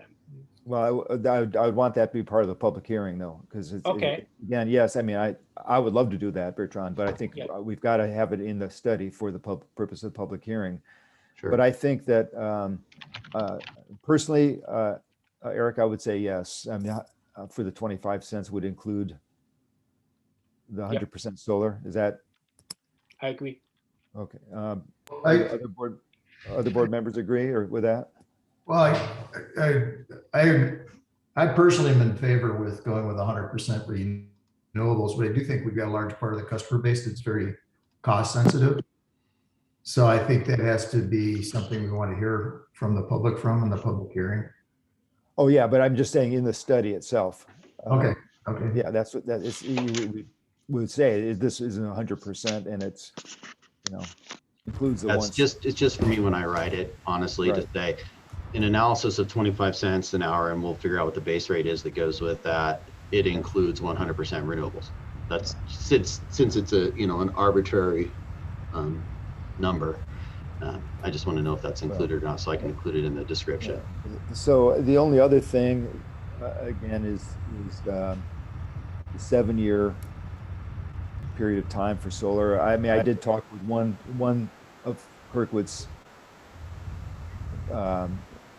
properties that has a solar installation, and we talked about payback time, and it is closer for this particular individual anyway, 7 years. So I think that would be a better target to have in there. Yeah, but I think 25 cents. I think sorry. the 25 cent is really the major thing that addresses lots of things. That I think what Reed said, Howard said, some of the things that Bertrand has said. So I think including that as so we understand what it is in the study, so we can make a final decision in the rate hearing. That makes sense to me.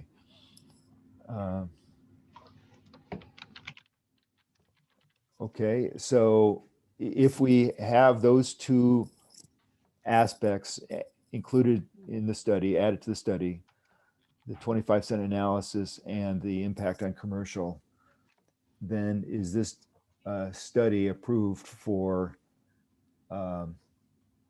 preparation for the public hearing, the 45-day period we need for the The public one missing part, in my opinion, is having a legal advice from the same attorney that did that analysis for us for SB 1037, to make sure that we are not exposing ourselves, the district, to litigation, either through existing customers or through someone that would want to develop a major solar system in the valley.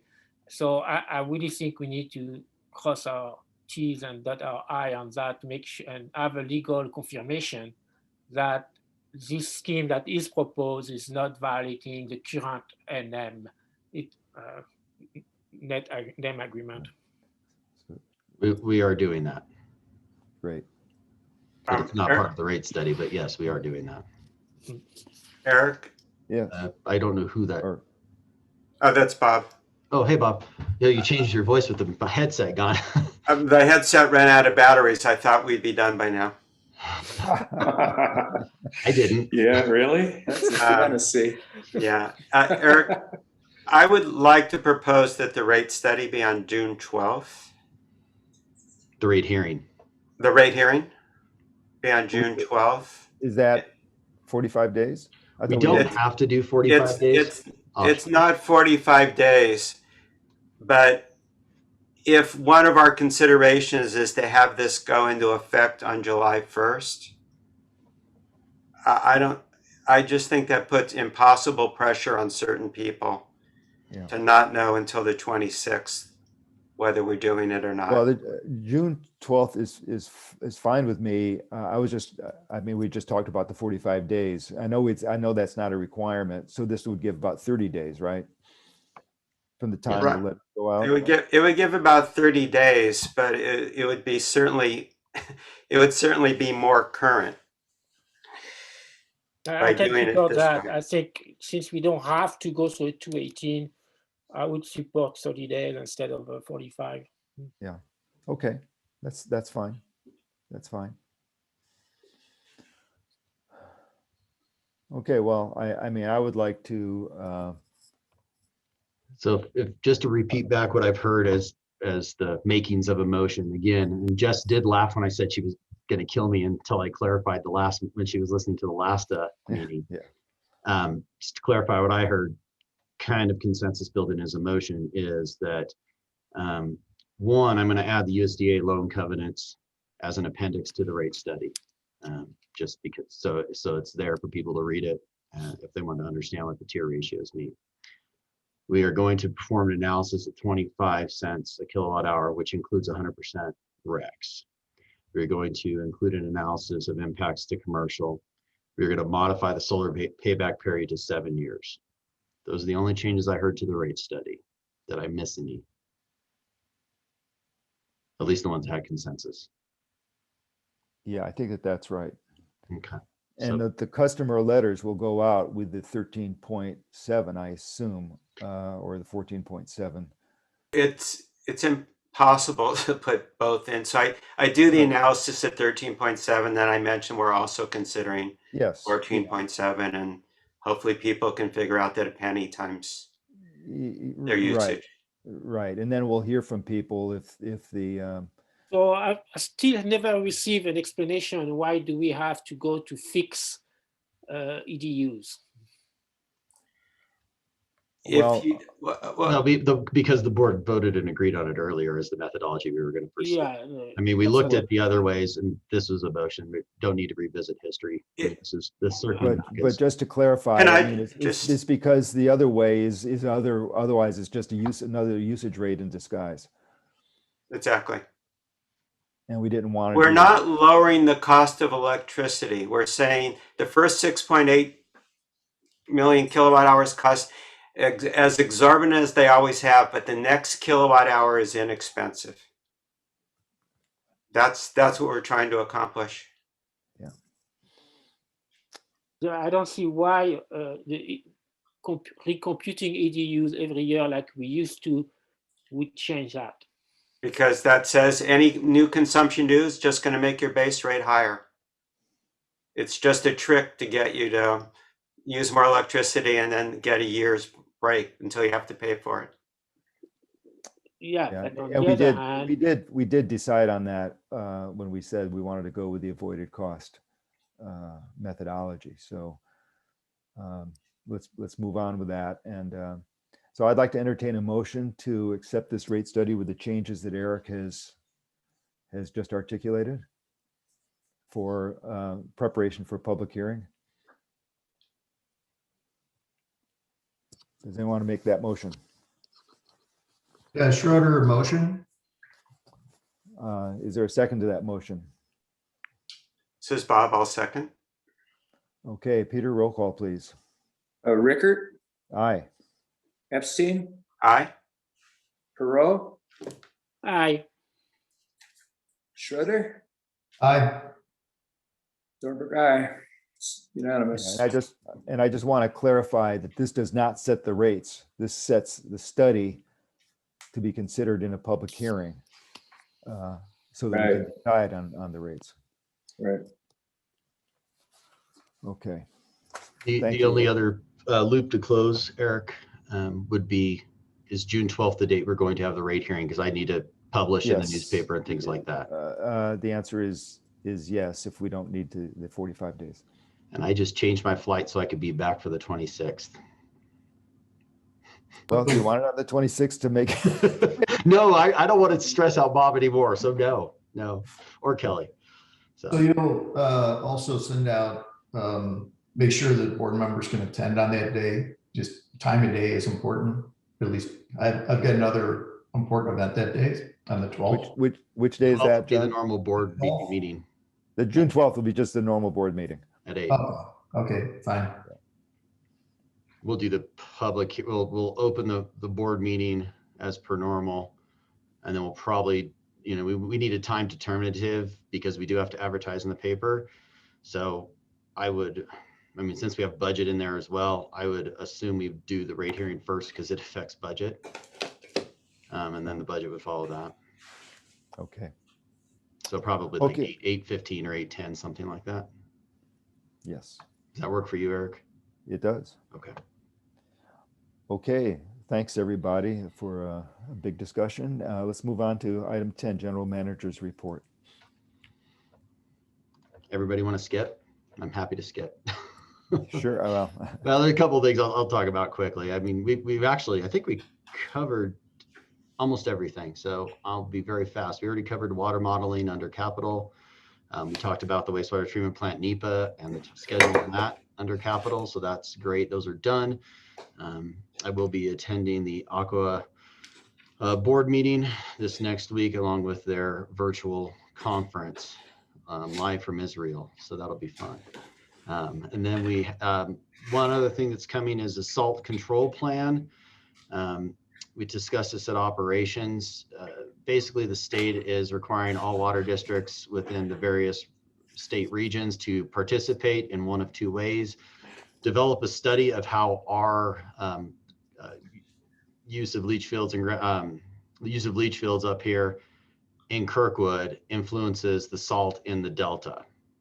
Not joking, literally what we'd have to do. The study would be about 20 to 40 grand, or we can participate at $260 a year for the next 15 years, which is what we will be doing. So just to make the board aware that that's yet another unfunded mandate on local special districts that we're going to have to deal with, but it's cheaper. We're choosing the cheaper, safe option. So, and that's that.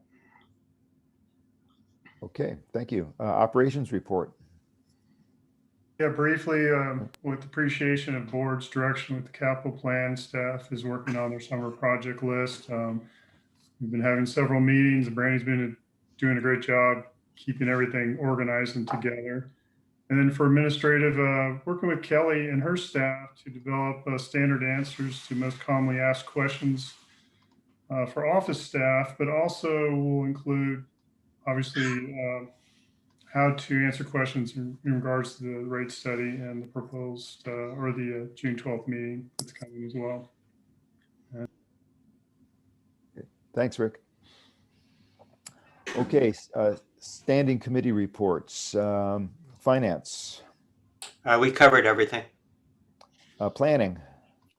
So planning, we covered objectives for the general managers. We had the discussion on EV charging. And so at this stage, there was a consensus on the planning committee to request that the board consider to actually put together an EV charging program that address both public charging, but also HOA and private homeowners. And so that's one thing. So we'd like some work to be done. We think it's critical, especially with the new rate that we are behind the curve. Actually, there's a lot of activities online on the fact that there is not much options in Kirkwood now, and there is more and more people with electrical vehicle, and that's going to be a snowballing effect here. So it's really important that on the behalf of the community, we start working on that. We are behind the curve, in my opinion, on that.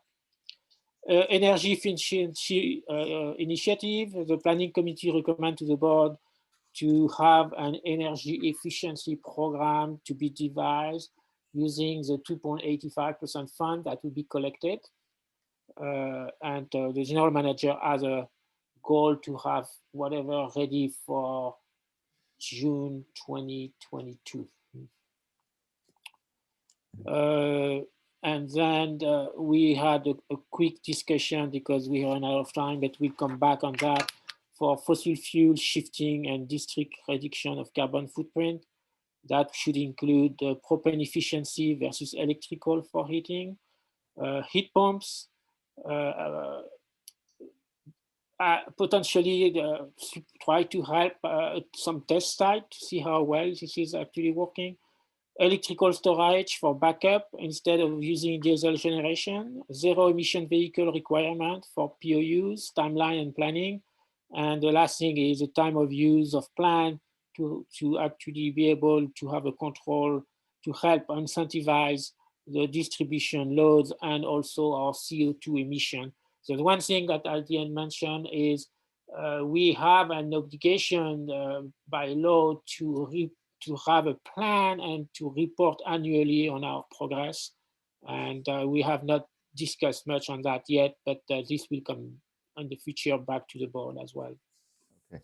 So at this point, I just want to emphasize that obviously members of the board are free, open, are encouraged to look into things that they think are important and are of interest, as you are doing, as others are doing with heat pumps, for example. But I think it's important that what we want our staff to focus on are the things that are in our objectives, and other things that come up that we all agree on need to be addressed. So, for example, the EV charging program, if the committee comes up with a recommendation on that, it'll come back to the board, and the process would be, we will discuss it, we'll discuss the resources we have to do it, and so on, and then decide whether or not to direct staff to do that. But that's the way that happens. Okay, I just want to make sure that it's clear that this is taking on things that aren't on our objectives are a board decision, not a committee decision.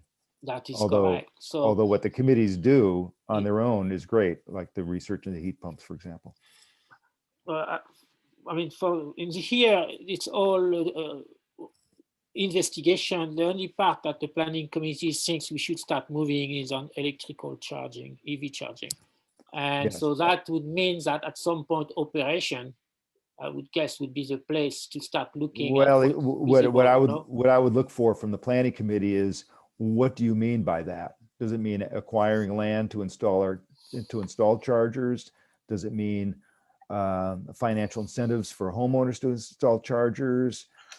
What does it mean? And so if the committee can formulate some broad ideas about what that means, absolutely, then absolutely. it can So come back.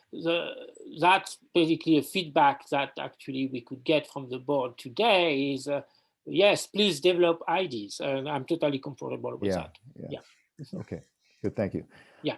Okay, operations, Peter. I don't have anything to add. Okay, communications, I guess you didn't meet, or did you? Communications, Bob? Oh, I'm sorry. We haven't met. Okay. Personnel did meet. We primarily considered one topic, which I'll just review real quickly. One of our retirees contacted us and had a concern about our change from CalPERS health benefits to Aqua's. And his concern was that under CalPERS, there was actually a very inexpensive program option, which this person used. And I believe he was the only person out of all staff and board and retirees that had chosen that. So without that particular choice, he was paying a lot more for health benefits, and he didn't want to do that. So he expressed that concern, and as a result, we agreed that Eric should clarify, because it's not really a change to our personnel manual, because what the personnel manual just says is that we will provide retirees with half the cost of the least expensive plan available for an individual, and that amounts to $400 and some today. And it doesn't say what the mechanism is for providing that money. What it's been is it has to do with them buying into the insurance program that we're in, but that's not necessary. So the clarification will simply be that at the retiree's option, that amount of money will be simply provided in cash to the retiree so that they can choose their own insurance program should they want to. But once they're out of the Aqua program, they can't come back in. So we're going to make that clarification. So that was the main topic we addressed in personnel. Summer Festival Committee, Temporary Advisory Committee reports. Anything on the Summer Festival? I know there's been some good publicity going out now. Yes, we're completely on track for our July 3rd virtual event and silent auction. And we're soliciting the board, the community for shout outs that could be included in the video, as well as if you have small children who'd like to do some artwork for us, coloring or whatever type of artwork that we could present during the virtual event online, just reach out to Jess. I think it's in some of the newsletter articles recently, but on track. And again, our goal is $100,000 towards the purchase of a new fire truck. And then the silent auction goal is $10,000 within that. So that's my report. Oh, thanks, Rick. And thank you to that committee. Okay, general discussion. Any other items people want to cover that as far as questions or future board agenda items, et cetera? There was, but I can't remember. Eric, are general public people allowed to ask a question on this, or is this only sure. for board? Sure, go ahead. Go ahead, Doug. Yeah, Eric, this is Doug again. Again, I'm super supportive of the rate study. And I didn't want to bring this up during that conversation because from the finance committee conversation, I understand that this can't be included in the rate study. But one of the things I think would be really helpful is as we're communicating and thinking about this for the June 12th meeting and everything is framing everything related to the mission statement about how everything comes back. And we talked earlier today about how we could have a new propane rate study going down in the future that could potentially include mandating, environmental costs and that if we continue to provide propane even, but I just think having all the communications come back to where does the electric rate study fit into larger plans would be something that I think would be valuable for our community to understand the board's thinking about the future. Well, it's tying it back to that mission statement and the strategic goals that Bertrand mentioned earlier in the meeting, and I think that's a good idea. Yes. Thank you. Thanks, Doug.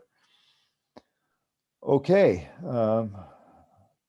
I think we can adjourn this meeting to, and our next meeting will be on Saturday, June 12th at 8 a.m. No, we still have May 22nd for snow removal discussion. Man, sorry, I forgot about that. Unless we May don't want to 22nd. do that, I mean, we could put it on to 12. No. Our next meeting will be a special board meeting on Saturday, May 22nd at 8 a.m. specifically to address the snow removal item we haven't been able to get to for our budget. And should we also tag the communication committee planning, communication, I'm tired. Communication committee, general manager objectives review. Oh, sure. Yes, there's going to be, there'll be some other items on that 22nd, including Caltrans if they get their act together, for example, but I'm going to try and keep those to a bare minimum. So that really we just have one topic that's controversial. Yeah. Okay. Thank you, everybody. This meeting's adjourned. Thank you. Thanks.